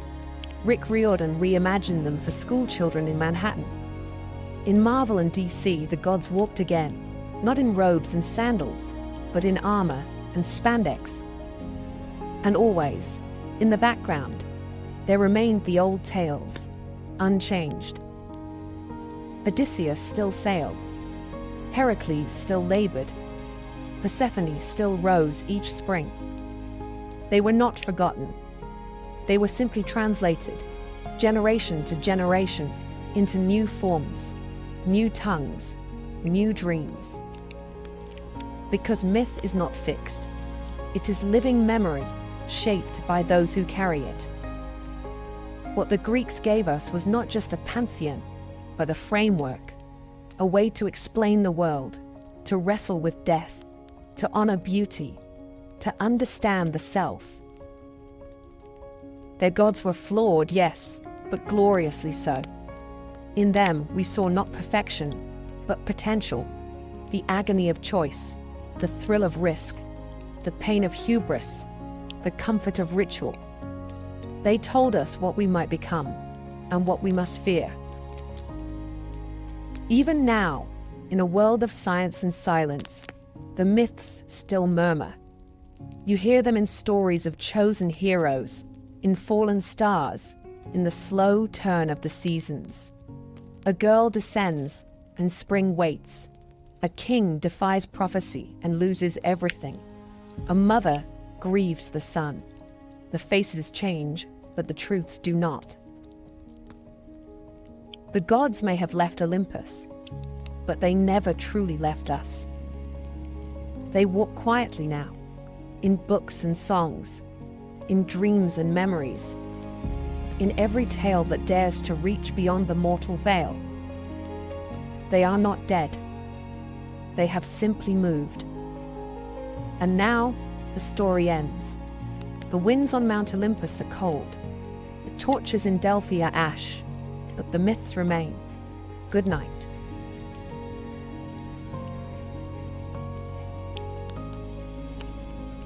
It is said he spoke a final curse, one that would ring through time like a bell. Just as I was overthrown by my son, so too shall he be overthrown by his own. It was not a prophecy he invented, but a truth Gaia had already whispered, and Cronus heard it well. He took the sky's throne and wrapped himself in power, but from the moment he grasped it, he began to fear what his father had warned. Thus ended the reign of Uranus, the first king of the cosmos, and began the age of the Titans. Yet already, in the womb of time, the next storm was stirring. With Uranus cast down and the sky no longer pressed so tightly upon the earth, the world breathed anew. The Titans, freed from their father's yoke, now stood tall beneath the heavens, and Cronus, the youngest and most cunning among them, claimed dominion over all.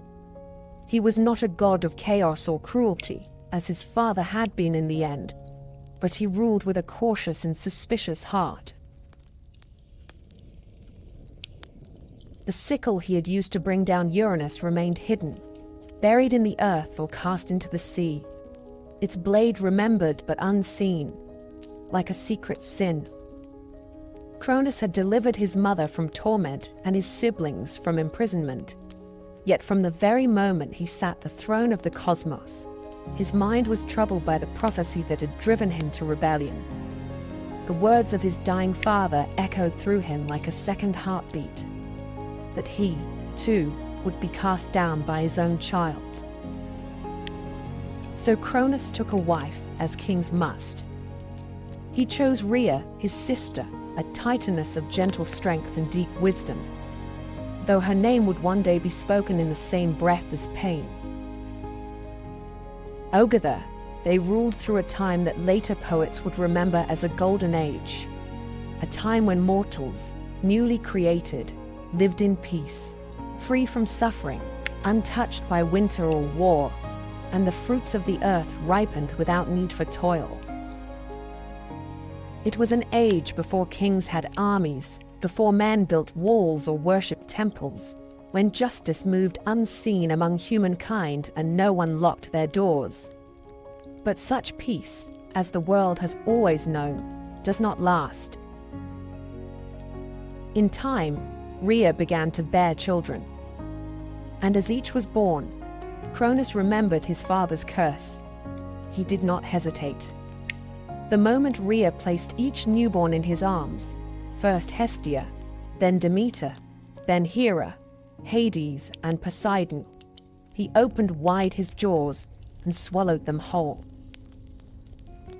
Not a trace was left, not a cry, not a cradle.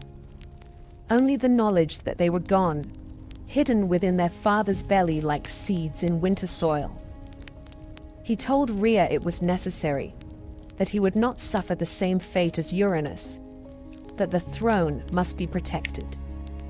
Rhea, though proud and strong, was powerless against him. She wept, but her tears changed nothing. 5 times she gave birth, and 5 times she lost her children to the hunger of her husband's fear. But the 6th time, she resolved to act. When she felt the child stir in her womb, she did not go to Cronus.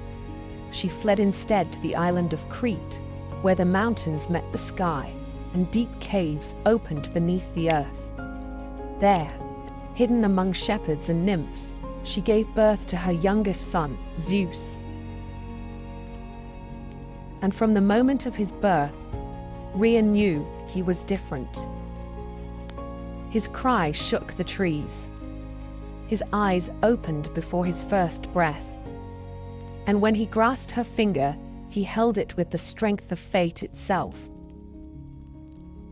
To deceive Cronus, Rhea wrapped a stone in swaddling cloth and presented it to him with trembling hands.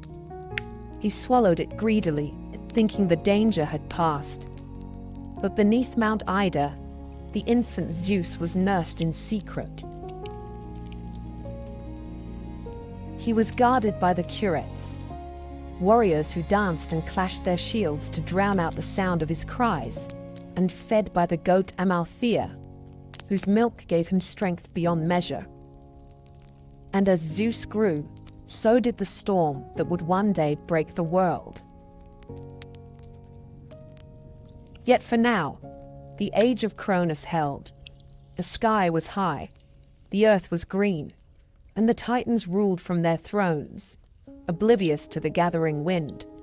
But deep within Cronus, 5 children stirred in the dark, and far to the west, a child born in secrecy watched the stars and waited.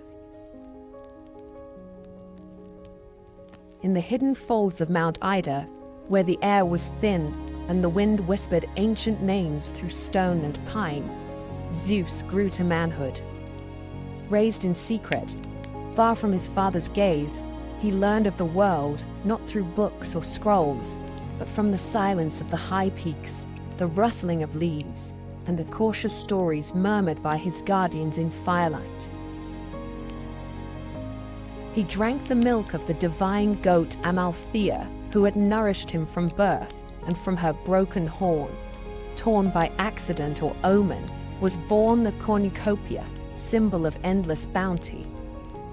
When Amalthea died, Zeus hung her hide among the stars in her honor, and her memory became part of the sky he would one day command. But he was not born to stargazing or solitude. The blood in his veins was thick with prophecy, and his bones carried the weight of rebellion. As he came of age, Gaia herself began to stir. She remembered the betrayal of Cronus, the pain of her imprisoned sons, the 100-handed ones, and the Cyclopes buried deep in Tartarus. Her vengeance had not ended with Uranus. It had only been delayed. With words as old as stone, she whispered truth into Zeus's dreams. And in his waking hours, she guided his steps. First, she led him to Metis, the Titaness of wisdom, whose counsel was shrewd and whose loyalty leaned toward the future. With Metis's aid, Zeus fashioned a plan. To strike against Cronus, a king of Titans and time, would require more than strength. It would demand cunning. Zeus returned in disguise to the house of his father, and there, with Metis's craft, he offered Cronus a potion laced in wine, bittersweet and thick as honey. The drink stirred the old Titan's gut, and at last, with a shudder and a groan, Cronus vomited forth the children he had swallowed long ago. They came not as infants, but full-grown and gleaming, clad in the strength of gods, reborn into a world already poised for war. First Hestia, hearth and flame, then Demeter, goddess of the grain, then regal Hera, proud and sharp-eyed, then Hades, lord of the dead, and at last Poseidon, master of the deep. The 6 siblings stood together, for the first time as one, and looked to the throne that had cast them into darkness. They would not forget. But Cronus was not without allies. The Titans rallied to him, his brothers and sisters gathering atop Mount Olympus, the old seat of power in the south. Oceanus remained apart, too old or too wise for blood feuds, but the others, Chaos, Crius, Hyperion, Iapetus, took up arms.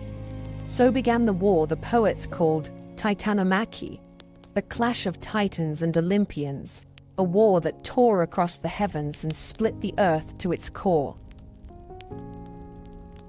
For 10 years the battle raged without end. The sky darkened with storm and smoke. Thunder and fire echoed across the mountains, and the world below, still young and silent, watched in dread as its masters fought for the right to rule.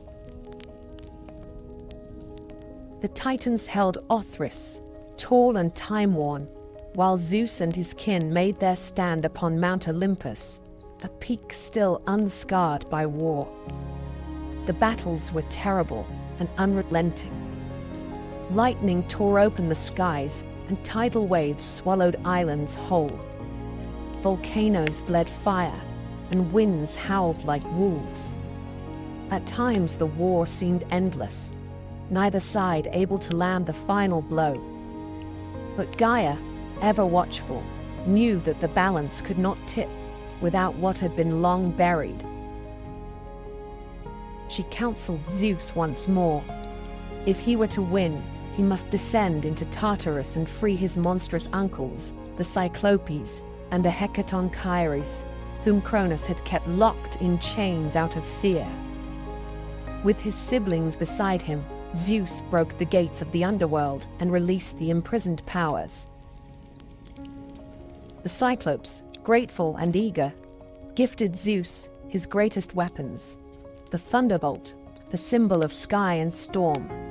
To Poseidon, they gave the trident with which he would command the seas, and to Hades, a helm of darkness that would make him unseen. The Hecatonchires, giants with 100 hands, joined the fight at last, hurling mountains like stones and battering the Titans with the fury of ancient things unbound. With these allies, the tide turned. The Olympians pressed forward with a fury no Titan could match. Cronus, proud and unyielding, fought to the last. But the prophecy, as always, unfolded without mercy. The Titans fell. One by one they were driven down, cast from the high places of the earth. Zeus did not slay them. He imprisoned them, as his father had done before. Deep into Tartarus, they were hurled, bound in chains forged by the 100-handed ones, behind bronze gates that would never rust or break. Only a few escaped that fate: Prometheus and Epimetheus, who had sided with the gods, and Themis, who foresaw the justice of their rule. So ended the reign of the Titans. The sky cleared, and the world, scarred by fire and war, began to heal. The throne passed to Zeus, not by birthright, but by might and wisdom and fate fulfilled. Yet even as he claimed the heavens, the shadow of Cronus's curse lingered behind him, like the echo of an old song. For power, once seized, must always be watched, and no ruler, god or mortal, sits secure forever. When the war was over, and the world lay quiet beneath the sky once more, the victors stood amidst the rubble of creation. The Titans were chained in the depths of Tartarus, their groans swallowed by that black abyss, from which no echo returned. The old order had been broken, but with the storm of war ended, the gods faced a new challenge, perhaps greater than any battle: to rule. For conquest may be won with fire and fury, but rule demands judgment, patience, and division. The world was wide and wild, and filled with powers both known and yet unnamed. It could not be held by one alone.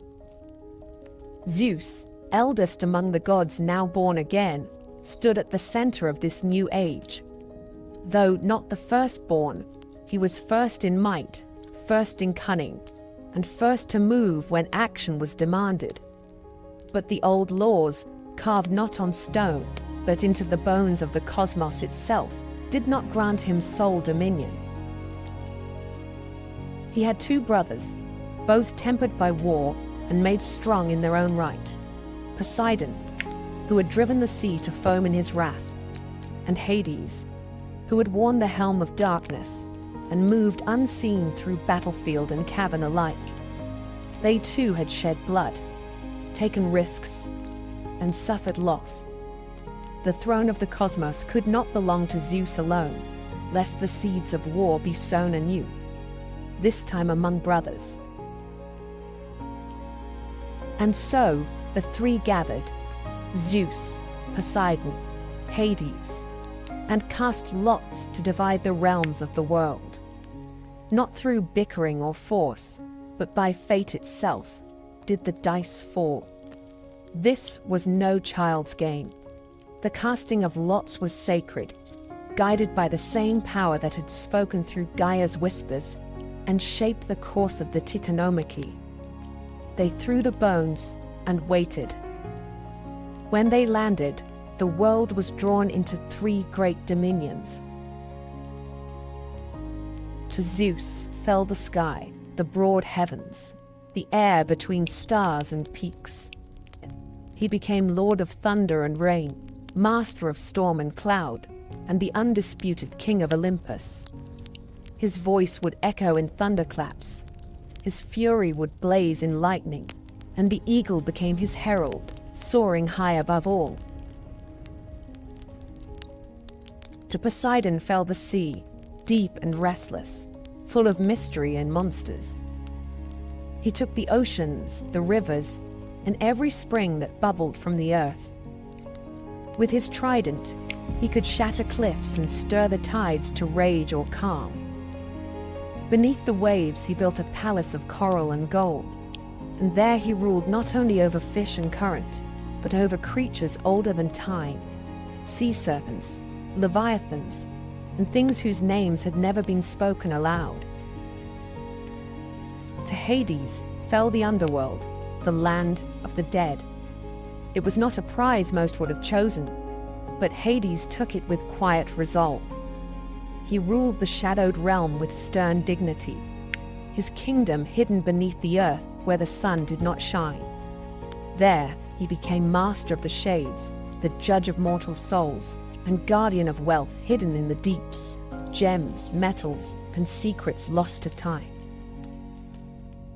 Though men feared his name and whispered it only when necessary, Hades kept the balance between life and death, and it was said he never once broke the laws he was sworn to uphold. The earth itself, Gaia's own flesh, was left as a common realm, shared by all.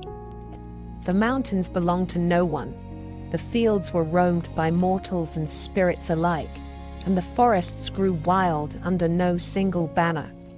It was a realm in between, where gods might walk and mortals might see them. But it was also where ambition brewed, and where fate would continue to work its quiet will. Thus, the world was ordered: sky, sea, and underworld. The three brothers, now kings in their own realms, swore not to war among themselves, lest the world break anew. They built their thrones and gathered their followers. On Mount Olympus, high above the clouds, Zeus called the gods to council. There beside him stood his sisters: Hera, proud and sharp as winter ice; Demeter, whose steps awakened spring; and Hestia, ever burning at the hearth of every home. And others came, new and old: Athena, born from wisdom and war; Apollo, golden and far-seeing; Artemis, silent and swift; Ares, bloody-handed; Hermes, fleet of foot and mind; Hephaestus, limping but brilliant; and Aphrodite, whose smile could unravel kings. It was the beginning of a new age, the age of Olympus. But though the thrones had been set and the realms divided, the world would not stay still for long. The gods, for all their power, were not immune to pride, nor love, nor rage. And the mortals who now began to rise across the lands would bring their own stories, their own wars, and their own share of sorrow. The heavens had been won, but peace is never simple when gods sit the throne. When the smoke of war faded and the world was cast once more in sunlight, Mount Olympus became the seat of a new and glittering court. The Titans had ruled from Mount Olympus in the south, harsh, ancient, and wrapped in storm. But Olympus, in the north, stood higher still, its summit crowned in cloud and crowned in myth. The mountain was not merely a placed stone, where the mortal world ended and the divine began. It was here that Zeus, having claimed the heavens by fate and force, gathered the new pantheon of gods. The Olympian court did not mirror mortal kingdoms. There were no brick-paved roads leading to its gates, no heralds announcing guests, no armies stationed at its base. The gods needed no walls to guard them. The air itself served as their boundary, a veil too high for mortal breath. Olympus was said to have no storms, no snow, no decay. Its halls were of marble and cloud, its ceilings vaulted with starlight, and its corridors stretched wide enough for wind to wander freely. Here, the gods walked not as shadows or omens, but in full form, radiant, terrible, and more alive than anything that walked the earth below. At the summit of Olympus stood Zeus, king of gods and men, seated upon a throne of thunder. He ruled not by brute strength alone, though his power was unmatched, but by the will of fate and the long memory of war. His voice carried like distant thunder, his eyes saw beyond clouds and time, and in his hand he carried the thunderbolt, the Cyclops' gift, the symbol of judgment swift and final. But even he did not rule alone. Around him stood the others, each a pillar in the new order of the world. Hera sat beside him, not merely as wife, but as queen, sovereign in her own right. She was the goddess of marriage, of queenship and childbirth, and the silent fury of a woman wronged. Proud and unyielding, Hera remembered every slight, and her jealousy would one day shape the fates of gods and mortals alike. Her crown was not one given, but earned, forged in the fires of betrayal and bound by the sacred oaths of Olympus. Demeter came next, the goddess of grain and growth. Where her feet touched the earth, the soil softened and seeds stirred. Her presence brought harvest and plenty, and without her, the fields grew barren. She did not sit high among the thunder and marble, but walked often in the world below, watching over the ploughmen and mothers who whispered her name at dawn. She was older than most, quieter than many, but none doubted her power. Then there was Hestia, goddess of the hearth, the firstborn of Cronus and Rhea, and the last to be freed from her father's belly. She asked for no temple, no grand myths, no wars or lovers.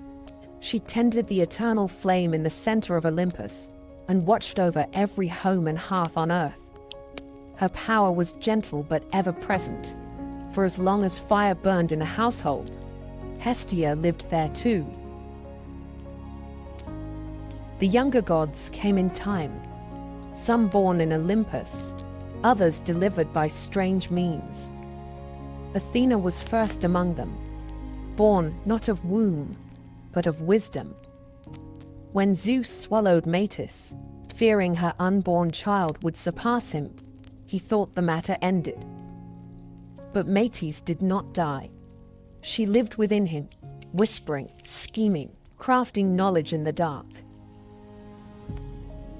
One day, Zeus groaned in agony, and with a blow to his skull, Athena sprang forth, fully grown, clad in bronze, spear in hand, her eyes clear and sharp as flint. She became goddess of wisdom, strategy, and just war, a virgin warrior with no patience for frivolity.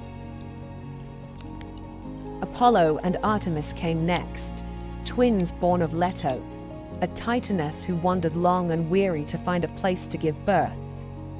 No land dared offer her sanctuary, for Hera's wrath was vast and vengeful. At last, the floating island of Delos accepted her, and there she bore her children. Apollo, golden-haired and bright, became the god of light, prophecy, music, and healing. His sister Artemis, swift and silver, was goddess of the hunt, of wild things and moonlight. Together, they marked a new generation of gods, restless, radiant, and intimately tied to the mortal world. Then came Ares, god of war and slaughter, son of Zeus and Hera, but beloved by neither. He was strength without discipline, rage without cause, and though his name was feared, he was not often honored. War followed him like a shadow, and he gloried in its chaos, but he was often bested by cunning and wisdom. His opposite was Hephaestus, the lame god of the forge, master of craft and flame.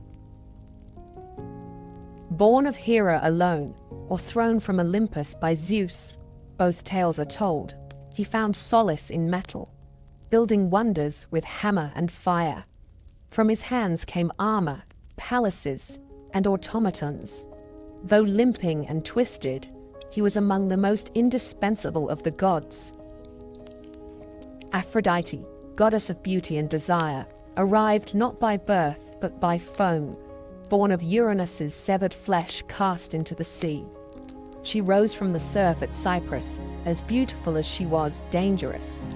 Love, lust, jealousy, and ruin followed her wherever she went. Even Zeus could not command her fully. She bound gods and mortals alike with a glance, and though she smiled often, it was never without consequence. Hermes, the trickster and herald, came last of this early court, son of Zeus and the nymph Maia. He moved swiftly between worlds, winged sandals at his feet, and a mischievous grin on his lips. He stole Apollo's cattle on the day of his birth, sang a song to cover the theft, and made himself indispensable before he could walk. He became the messenger of the gods, guide of souls, patron of thieves and travelers. Where Hermes went, borders dissolved. This was the Olympian court, a gathering not of saints, but of powers, raw, flawed, radiant, and vast. They quarreled as siblings do, took sides in mortal affairs, fell in love, betrayed each other, waged petty rivalries, and enacted divine justice. But above all, they ruled. From Olympus they watched the world below and shaped it to their will. The age of Titans was gone, but in its place came an era of stories, of gods who walked among men, of heroes born from their unions, and of a world forever changed by the hands of the divine. The world had its rulers now, but peace, as ever, was a fragile thing, and fate had not yet spoken its last word. Long before men raised cities of marble or carved their prayers into stone, there were no humans upon the earth. The gods ruled alone, their courts high upon Olympus, their domains vast and varied. The world beneath them was green and wild, teeming with beasts and silent mountains. But there were no hands to till the soil, no voices to sing to the stars, no fire to warm the night. It was Prometheus, a titan of the old blood, who first imagined the shape of man. He was no friend to Cronus, nor was he ever counted among those chained in Tartarus. During the War of the Titans, Prometheus had sided with Zeus, not out of love or loyalty, but out of foresight, for he bore the gift of prophecy, and he knew which way the storm would break. Prometheus's name meant forethought, and it suited him. He was brother to Epimetheus, whose name meant afterthought, and never was a pair of brothers more different. Where Epimetheus acted in haste and repented in leisure, Prometheus saw farther, thought longer, and questioned the justice of every decree, even those issued by the king of the gods himself. He walked the line between Titan and Olympian, old world and new, a creature of reason in a cosmos ruled by passion and power. It was he who first shaped mankind. Some say he sculpted them from clay beside the banks of a river, his fingers smoothing mud into limbs, his breath giving them life. Others claim he molded them in the image of the gods, upright and thoughtful, gifted with the spark of invention. But however it happened, the first men were made, and they were weak, soft of skin, slow of foot, clawless, fangless, and lacking in both fur and fire. They were naked beneath the sky, trembling in winter, defenseless against the beasts of the world. Prometheus looked upon them and pitied them. He went to Olympus and asked that man be given a gift, something to help them survive, something to raise them above the level of animals. But Zeus refused. He saw in mortals not promise, but peril. The god king had only just seized his throne and was wary of new forces rising beneath him. "Let them live," he said, "but let them fear. Let them know their place beneath the gods." Fire, he declared, was the privilege of immortals.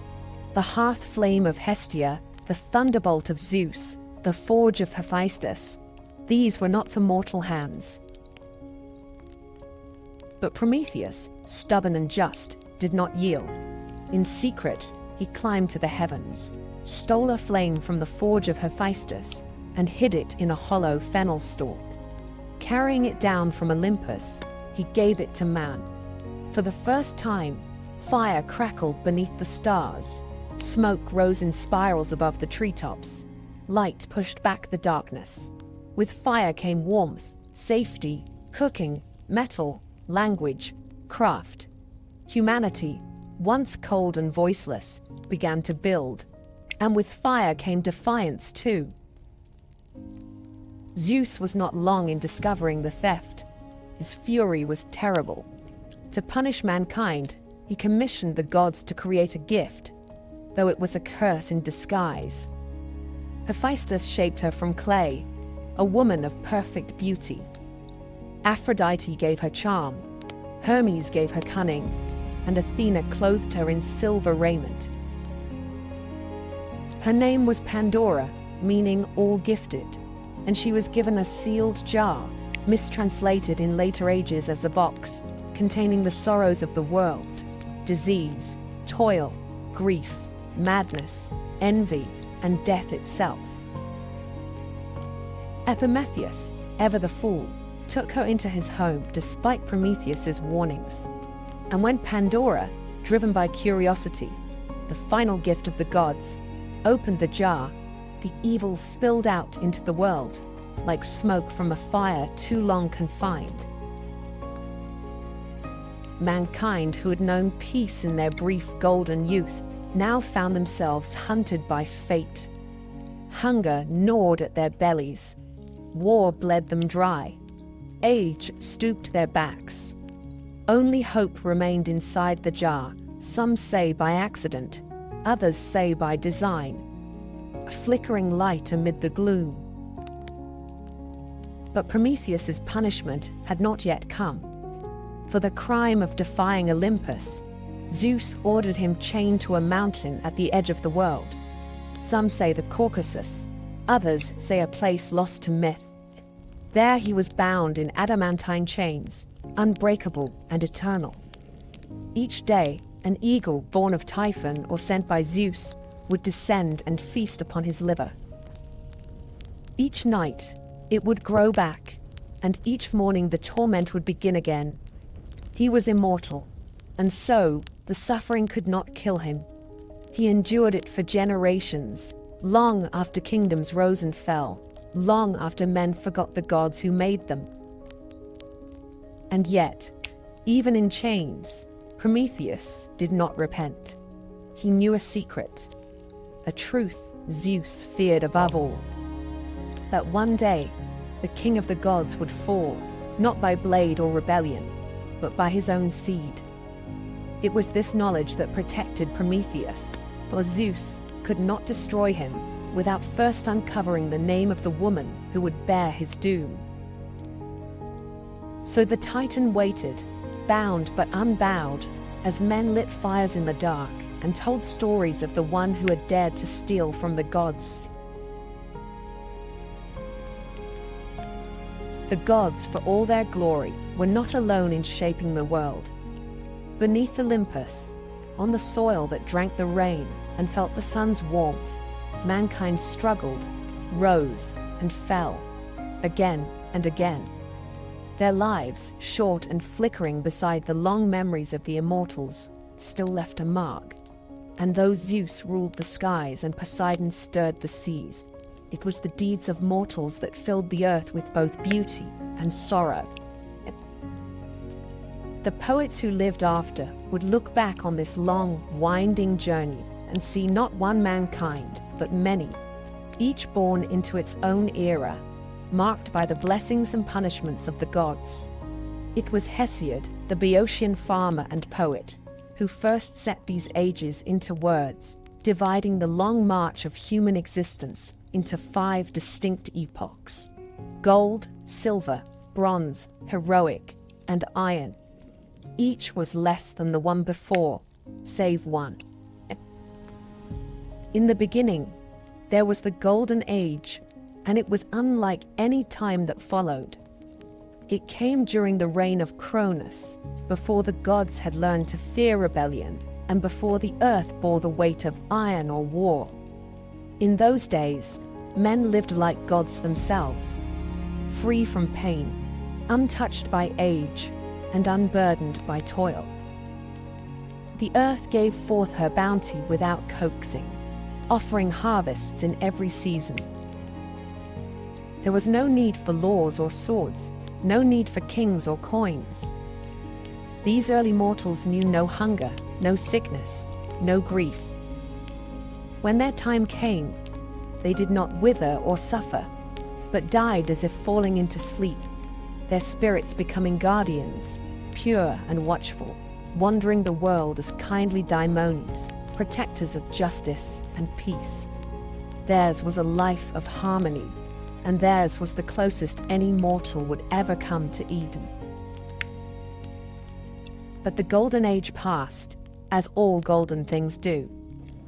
With the fall of Cronus and the rise of Zeus, the Silver Age dawned, a time of beauty dimmer and souls less noble. These mortals grew tall and strong, living long lives, but they lacked the wisdom and restraint of the golden race. They lingered in childhood for 100 years, ignorant and pampered, only to grow into violent, arrogant men who refused to honor the gods or heed their decrees. They built no temples, gave no offerings, and mocked the laws of Olympus. For this, Zeus struck them down. Their spirits did not become guardians or watchful daimones, but faded into the underworld, pale and forgotten. Theirs was a race lost to pride and disobedience, a mirror of divine fear come true. Then came the Bronze Age, born of ash trees, the same trees used for spears and shields. These were not gentle men. They were creatures of war, mighty and hard, their very flesh said to be forged from bronze. Their homes were bronze, their tools were bronze, their hearts seemed cast from the same metal. They lived for battle and died by it, sowing the world with blood and ash. They were terrible to behold, but not evil, only driven by the rhythm of war drums and the clash of arms. They built no cities, wrote no poems, carved no statues. When they died, they left little behind but shattered swords and empty fields. Even the gods did not mourn their passing. They sank into Hades without echo or prayer. Yet not all decline is steady. From the blood and smoke of the Bronze Age rose a brief and brilliant light, the Heroic Age, a time unlike any other. It was not part of the descent, but an interlude of glory before the fall. These mortals were greater than those who came before or after. They were the demigods, the sons and daughters of gods and men. They built cities, sailed seas, and carved their names into the memory of the world. This was the age of Perseus and Heracles, of Theseus and Atalanta, of Jason and the Argonauts, of Hector and Achilles and Odysseus. They fought great wars, against monsters, against foreign kings, and finally against each other at Troy. Many died young, and many more died forgotten, but their stories lingered, carried in song and stone, in epics and prayers. Some were granted a place in the Isles of the Blessed, far beyond ocean's edge, where heroes dwell in peace and sunlight forever. The heroic age did not last, but while it burned, it lit the world. And then came the age that Hesiod called his own, the Iron Age, where we still dwell. This is a time of sorrow and toil, a world grown old and heavy. Men now labor from dawn to dusk, planting seeds in bitter soil, raising children amid war and famine, growing old with pain and fear. In the Iron Age, bonds break easily, between friends, between kin, between guest and host. Justice, once tall and golden, now walks with her eyes averted. Lies are many, oaths are cheap, and the gods, if they still watch, do so with silence. In this age, mortals build towers but forget their ancestors. They chase gold and power and cut down the forests that fed them. It is an age of struggle, and it is said that one day even this will pass. One day, the gods will turn their backs entirely. One day, Zeus will cast down his thunderbolt, and humankind will vanish like smoke on the wind. Yet for all that, the Iron Age endures. Men still build, still hope, still tell stories of a time when mortals were golden and gods walked among them. And perhaps that hope, fragile though it is the one gift Zeus did not take back when Pandora opened the jar. In the waning light between the age of gods and the age of men, there came a generation of mortals unlike those before or after. Men born not from clay alone, but from divine blood and mortal wombs, shaped by both Olympus and earth. These were the heroes. Their lives were brief, their fates often cruel, but their names would echo through time like the rumble of a distant storm. Among the first and greatest of them was Perseus, slayer of monsters, founder of dynasties, and by blood and deed, the forerunner of all who would wear a hero's crown. Perseus's tale begins not in battle, but in prophecy and fear. His mother, Danae, was a princess of Argos, daughter to King Acrisius. The king, like all kings of that age, feared what he could not control. An oracle warned him that his daughter would bear a son destined to kill him. Such prophecies, in myth as in life, cannot be bribed or reasoned with. So Acrisius did what kings so often do when faced with a truth they fear. He sought to destroy the cause. He locked Danae in a tower of bronze beneath the earth, a room sealed against time and men alike. But the gods, as they often did, laughed at mortal precautions. Zeus, in the form of golden rain, slipped through cracks no wall could keep and fell upon Danae in her solitude. From that union, Perseus was conceived. When Acrisius discovered the child, he dared not spill royal blood directly, for even tyrants fear the wrath of the gods. Instead, he placed Danae and her infant son into a wooden chest and cast them into the sea, trusting Poseidon or chance to drown them. But the sea is as fickle as fate. The chest did not sink, but drifted across the wine-dark waves to the island of Seriphos, where a humble fisherman named Dictys drew it ashore. He took them in, raised Perseus as his own, and in time, the boy grew tall and strong, with the bearing of kings and the eyes of storms. But peace is never a long companion to those who carry destiny. The ruler of Seriphos, King Polydectes, took notice of Danae's beauty and desired her. Perseus, grown into manhood, stood between his mother and the king, a wall of defiance. Polydectes, unable to strike the sun without dishonoring himself, chose cunning over strength. He announced a false marriage, some say to Hippodamia, and demanded that all men of the island offer him a gift.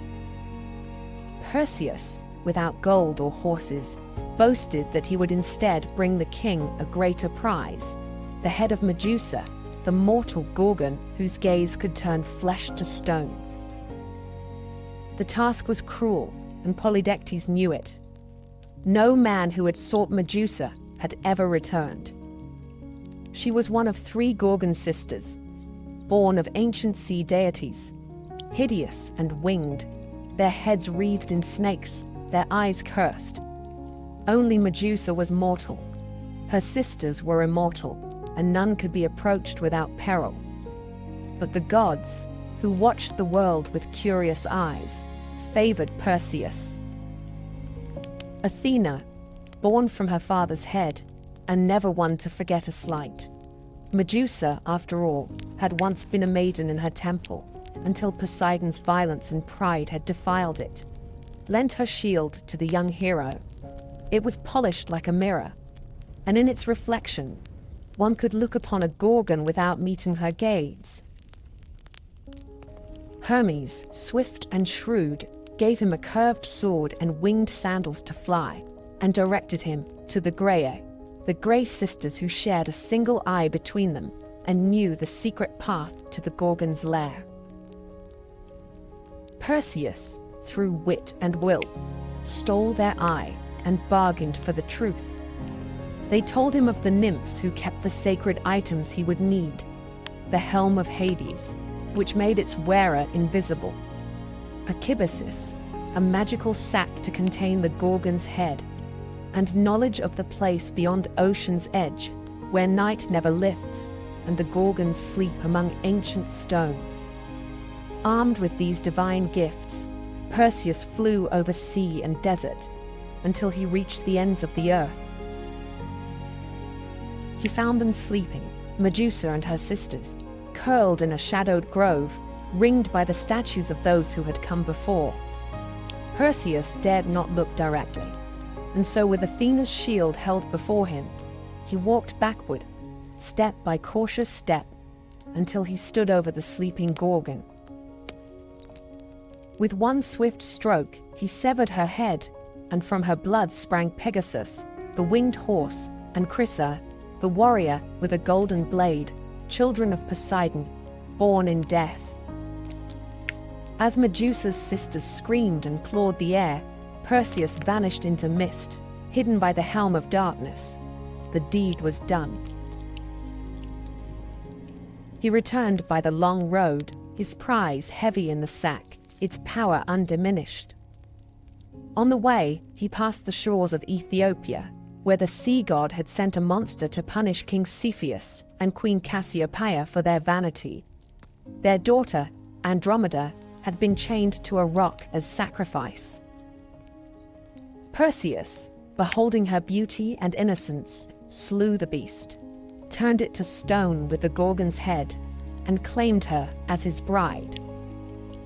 She would follow him westward, becoming the mother of his line. When at last he returned to Seriphos, Polydectes scoffed at his tale. So Perseus reached into the sack and withdrew the severed head. The king and his court were turned to stone where they stood. Dictys, the fisherman who had shown kindness to a mother and her child, became king in his stead. The cycle of cruelty was broken, if only for a time. But prophecy, once spoken, is not so easily undone. Perseus journeyed to Argos, where King Acrisius, still haunted by the words of the oracle, fled rather than face the boy he had once condemned to death. Yet fate does not forget. At the funeral games of a neighboring king, Perseus, throwing a discus, struck an old man in the crowd, Odysseus, his grandfather, who died without ever knowing that his death was no murder, but an accident long foretold. So the circle closed, as they always do in myth. Perseus had fulfilled the prophecy, though not by malice. He had slain a monster, saved a maiden, founded a line of kings, and carried the weight of fate with dignity. He would not live forever, but his name would. For from his blood would come Heracles, and from Heracles, the next chapter in the story of the gods and men. If Perseus was the first great hero, Heracles was the mightiest. His name, like thunder over distant mountains, carried weight across every land touched by Hellenic breath. He was not merely strong, but larger than life itself, straddling the border between man and god, joy and grief, triumph and tragedy. He was the great-grandson of Perseus, a scion of Argos, and a son of Zeus. And though the gods would bless him with strength, they would curse him with suffering. His birth was itself a trick of time. Zeus, ever lustful, desired Alcmene, wife of the Theban general Amphitryon. Disguised as her husband, the king of gods lay with her, extending a single night into threefold length. From that union came Heracles, and from Amphitryon, a twin. Iphicles, mortal and unblessed. Hera, as always, watched from her throne with a cold and bitter eye. She knew her husband's ways, and she knew too well the threat that this child, half god though he was, might one day pose to her own dominion. Even in the cradle, Heracles bore the mark of the divine. Hera, seeking to destroy him early, sent 2 serpents into the nursery to strangle the infant. But the child reached out with plump hands and throttled them both, one in each fist, before any nurse could scream. From that moment, his fame began to grow. As a youth, he trained in all the arts befitting a nobleman: music, archery, wrestling, and chariot driving. Yet there was something wild in him, a restlessness of soul that no lyre or tutor could tame. Manhood brought him both love and ruin. He married Megara, daughter of the Theban king Creon, and for a time lived in peace, fathering sons and defending his city. But Hera had not forgotten. In a fit of divine wrath, she clouded Heracles' mind with madness. Raging through his own halls, he slew his wife and children with the same hands that had once cradled them. When the madness passed and his vision cleared, he beheld the blood and ruin of his own house. His cries reached Olympus, but no god answered. To atone, he sought out the oracle of Delphi. The Pythia, speaking in riddles, told him he must submit to the will of Eurystheus, king of Tiryns, his cousin, lesser in strength, but greater in fate. Only through servitude, through suffering, could Heracles earn redemption. Thus began the 12 labors, deeds so great and terrible that even the gods took notice. The first labor was to slay the Nemean lion, a beast whose golden hide could not be pierced by mortal weapons. Heracles cornered it in its cave and strangled it with his bare hands. He flayed the beast using its own claw and wore the skin as armor thereafter, a second hide to shield him from the world. The second was the Linnaean Hydra, a serpent with 9 heads, 2 of which would grow back for everyone severed. Heracles battled it in the swamps, aided by his nephew Iolaus, who cauterized the stumps as they were cut. From the last head, immortal and venomous, Heracles harvested its ichor and dipped his arrows in it, making them deadly even to gods. The third labor was the capture of the Ceryneian hind, a golden-horned deer sacred to Artemis. Heracles chased it for a year across hills and rivers before gently capturing it alive, earning the goddess's reluctant approval. The fourth labor led him to the Erymanthian boar, a monstrous beast of the wild. He wrestled it in the snow-covered heights of Arcadia and dragged it back to Tiryns bound in chains, laughing as Eurystheus hid in terror inside a bronze jar.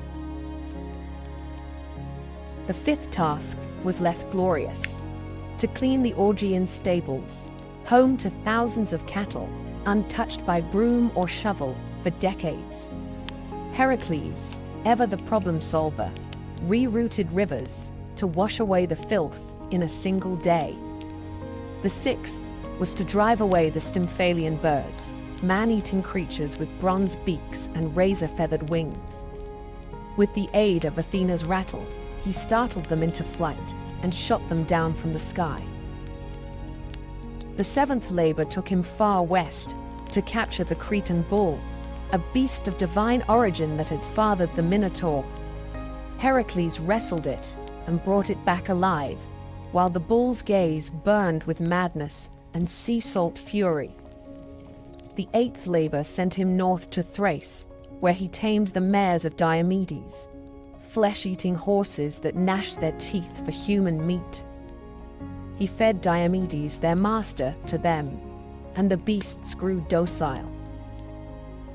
The ninth labor required diplomacy and blood. Heracles was sent to retrieve the girdle of Hippolyta, queen of the Amazons. Though the queen agreed to gift it peacefully, Hera spread rumors among the warrior women, and battle broke out. Heracles slew Hippolyta and escaped with the belt. The 10th led him to the edge of the known world, to Erythea, where he stole the cattle of Geryon, a triple-bodied giant.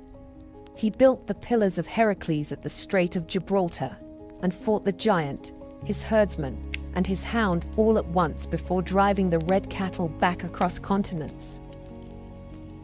But Eurystheus, seeking to discredit him, declared 2 labors invalid, claiming Iolaus had helped with the Hydra and the rivers with the stables.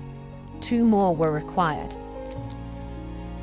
The 11th was to steal the golden apples of the Hesperides, guarded by nymphs and a dragon coiled around the tree's base. Heracles tricked Atlas, the sky-bearer, into retrieving the apples while he held the heavens. When Atlas tried to leave him the burden, Heracles asked for a moment to adjust his cloak and took back the sky while fleeing with the fruit. The 12th and final labor was the most harrowing: to descend into Hades itself and bring back Cerberus, the 3-headed hound. Armed with nothing but his strength, Heracles journeyed to the underworld, presented himself before Hades, and with the god's grim permission, wrestled Cerberus into submission and led the beast, snarling and frothing, into the land of the living. With that final labor, his redemption was won. Yet Heracles' life was not yet at peace. He fought more battles, took new wives, and fathered many children. But Hera's hatred endured. In the end, it was not blade or monster that killed him, but the poisoned blood of the centaur Nessus, smeared upon a tunic gifted by his wife Deianira, who believed it a love charm. As the poison burned through his flesh, Heracles built his own pyre upon Mount Oeta. No mortal dared light it, until Philoctetes, a simple shepherd, stepped forward. For that, he was given the hero's bow. Heracles was consumed by flame, but in death, he was reborn. Zeus lifted him to Olympus, where he was granted immortality and married to Hebe, goddess of youth. He became not just a hero, but a god. His labors, born of grief and guilt, became the very measure of heroism. Where others were remembered in story, Heracles was remembered in shrines, in games, and in the hearts of men who, though mortal, dared to dream of greatness. If Heracles was the greatest of Greek heroes, then Theseus was the most political, the most cunning, the most human. He was not merely a slayer of beasts or a breaker of curses. He was a builder of cities, a weaver of laws, and the founding spirit of Athens, the city that would one day name itself the cradle of civilization. His story is tangled with myth and memory, with the thunder of heroes and the whisper of politics. In him lived both brute strength and bright reason, the dual spirit of a nation that worshipped Athena with spear in hand and olive branch on the brow. Theseus was born of two fathers, King Aegeus of Athens and Poseidon, god of the sea. His mother Aethra lay with both on the same night, one mortal, one divine. From this double union came a boy of destiny, raised far from Athens in the city of Troezen, unaware of the great blood in his veins. Before leaving, Aegeus had hidden a sword and sandals beneath a heavy stone, telling Aethra that when the boy was strong enough to lift the stone, he would be ready to claim his birthright. In time, Theseus grew tall and sharp-eyed, restless in his limbs and mind. At 16, he moved the stone with a grunt and a grin, and took up his father's tokens.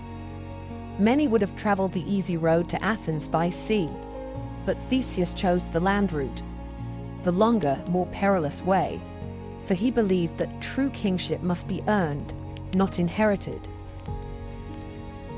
And so began the 6 labors of Theseus, not vast or godlike like Heracles' trials, but earthy and intimate, each a monster of the road, a terror to the common man. He defeated Periphetes, the club-bearer, taking his weapon as a symbol. He slew Sinis, who tied travelers to bent pine trees and tore them in two. He pushed Siren from the cliffs into the sea, ending the reign of a man who forced passers-by to wash his feet, only to kick them to their deaths. He overcame Tersion, the wrestler, by outmatching brute force with technique, and Procrustes, who made beds fit travelers by stretching or cutting them, found his own death in the same iron frame. Theseus did not just survive, he cleaned the land as he passed through it, paving the way for Athens itself to rise. When he arrived in Athens, King Aegeus did not recognize him. The queen, Medea, now wife to Aegeus, and still seething with old sorceries, saw the threat in the boy and urged the king to poison him. But Theseus presented the sword and sandals, and at the last moment Aegeus cast the cup aside, embracing his son before all the court. Joy, of course, never lingered long in myths. Trouble was already stirring in the east. For years, Athens had suffered under a bitter tribute. In a war with the island of Crete, Athens had been defeated, and as punishment, King Minos demanded 7 young men and 7 maidens be sent every 9 years to feed the Minotaur, a monstrous half-man born of lust and vengeance, kept in a twisting labyrinth beneath the palace at Knossos. This creature had been born from Minos's pride. When Poseidon sent a bull from the sea, Minos was meant to sacrifice it, but instead he kept it for himself. In punishment, the gods cursed his wife, Pasiphae, to fall in love with the beast. From their unnatural union came the Minotaur, Asterius, horned and violent, a living shame sealed away in the maze designed by Daedalus, the great inventor. Theseus, learning of the tribute, volunteered himself among the chosen.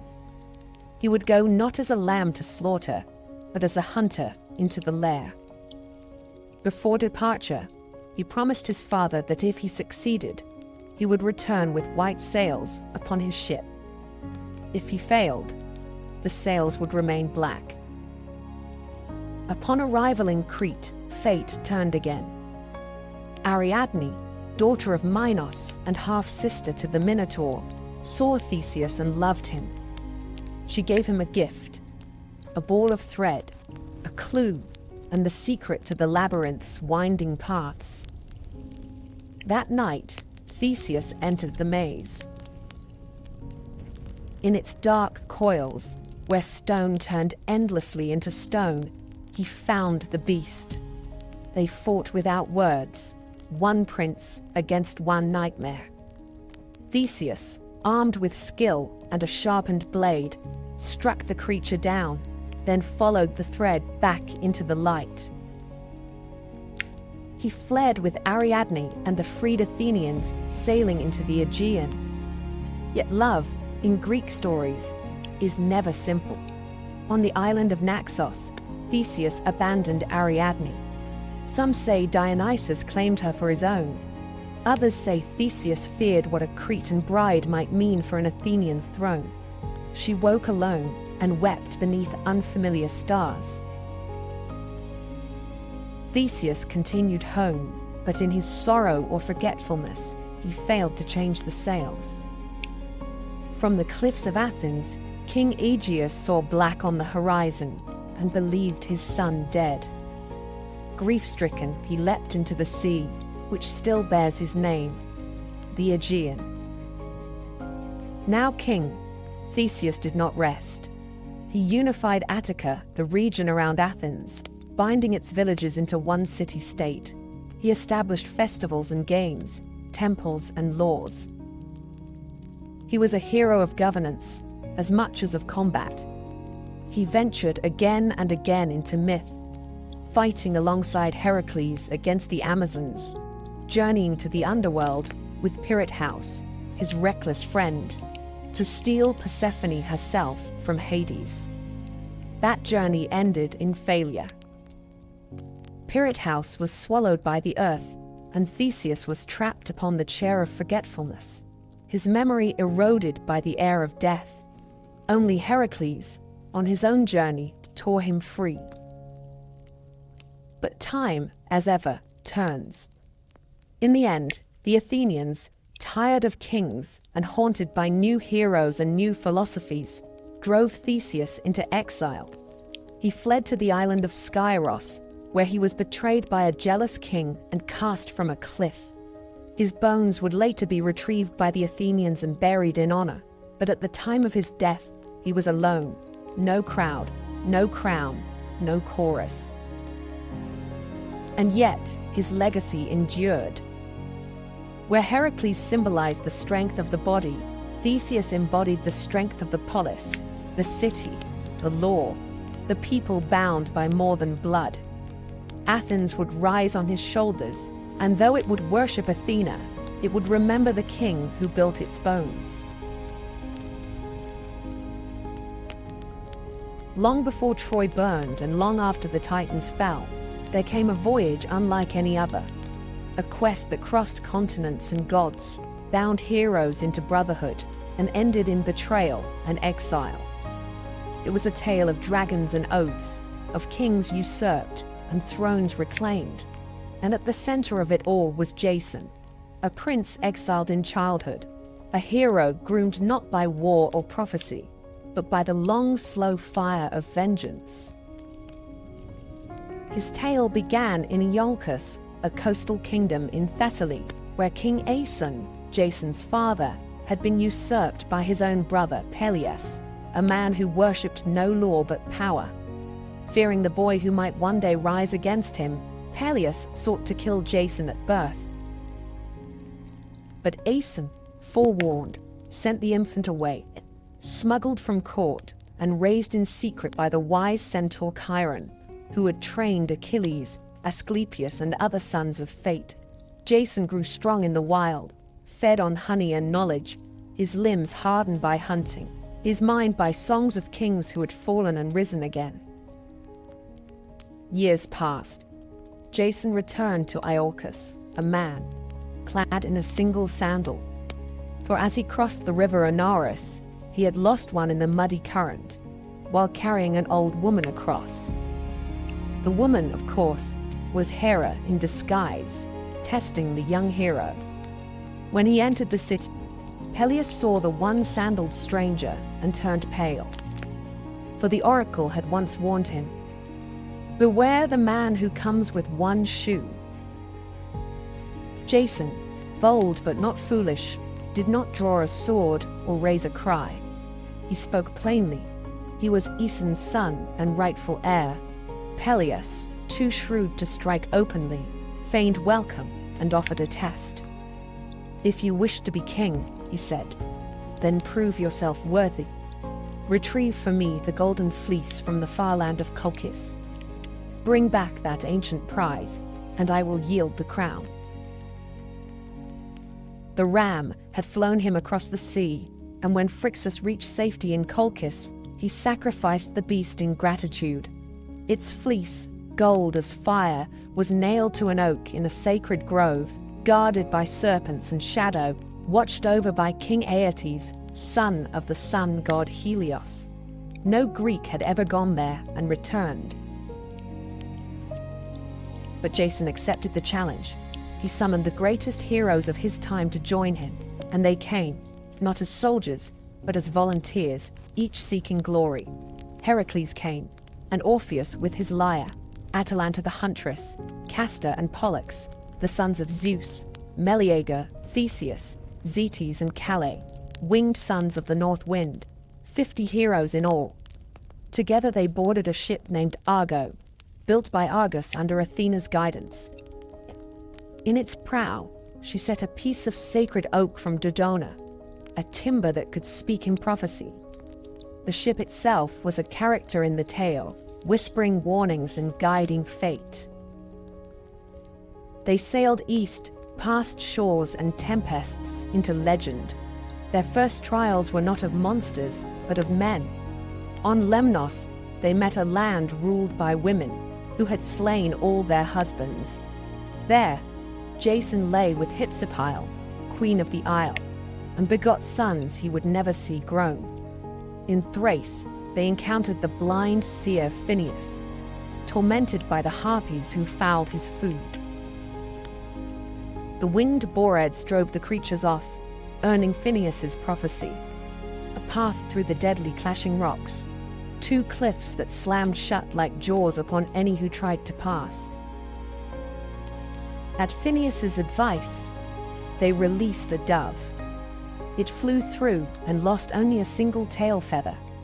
The Argo followed at full speed, and the rocks caught her stern, but just barely. From then on, the passage remained still. The sea, it seemed, respected those who dared. At last, they reached Colchis, a land of fire and iron. King Aeetes did not kill them on sight. Jason was a stranger, and in that ancient world, strangers were sacred. But Aeetes agreed to grant the fleece only if Jason completed 3 tasks.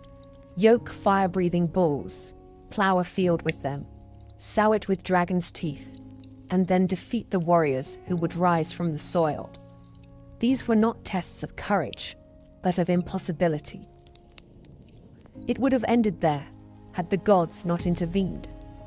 Eros, at Hera's urging, struck Medea, daughter of Aeetes, with an arrow of love. She was a priestess of Hecate, versed in herbs and poison, untouched by men, cold as moonlight. But at the sight of Jason, her heart betrayed her. She gave him a potion to shield him from flame, taught him to hurl a stone among the earthborn warriors so they would turn on one another, and at last led him to the fleece itself, guarded by a serpent that never slept. Medea sang spells, and the beast sank into slumber. Jason seized the fleece, brilliant and soft as molten gold, and fled with Medea into the dark. Aeetes pursued them with ships, but the lovers had bought time with blood. Medea had taken her young brother Absyrtus, cut him into pieces, and scattered them in the sea, forcing her father to stop and gather the limbs for burial. The Argo slipped away, stained by crime and magic. Their return was a wandering, past Scylla and Charybdis, through lands of danger and delay. At length, they returned to Iolcus. But Peleus refused to yield the crown. Medea, in vengeance, tricked his daughters into cutting him to pieces and boiling him alive, claiming it was a spell of rejuvenation. Horrified, the people rose up. Jason, now tainted by treachery, was exiled. He fled to Corinth, where he and Medea lived for years in uneasy peace.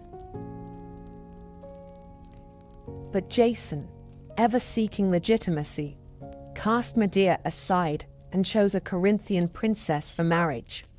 Medea, wronged and vengeful, unleashed a fury no man could endure. She poisoned the bride's gown, burning her to ash, and murdered her own sons by Jason. Then she fled, carried away in a chariot drawn by dragons, a gift from her grandfather Helios. Jason, broken, returned to Iolcus. In his final days he wandered among ruins, forgotten. One day, resting beneath the Argo, now dry-docked and decaying, a beam broke loose and struck his skull. So passed the great hero, not in battle, not in glory, but in silence, beneath the bones of his past. Yet the tale of Jason endured, for in the quest for the fleece, in the gathering of heroes, in love turned sour and greatness undone, Greece found one of its most enduring myths, the promise and price of ambition.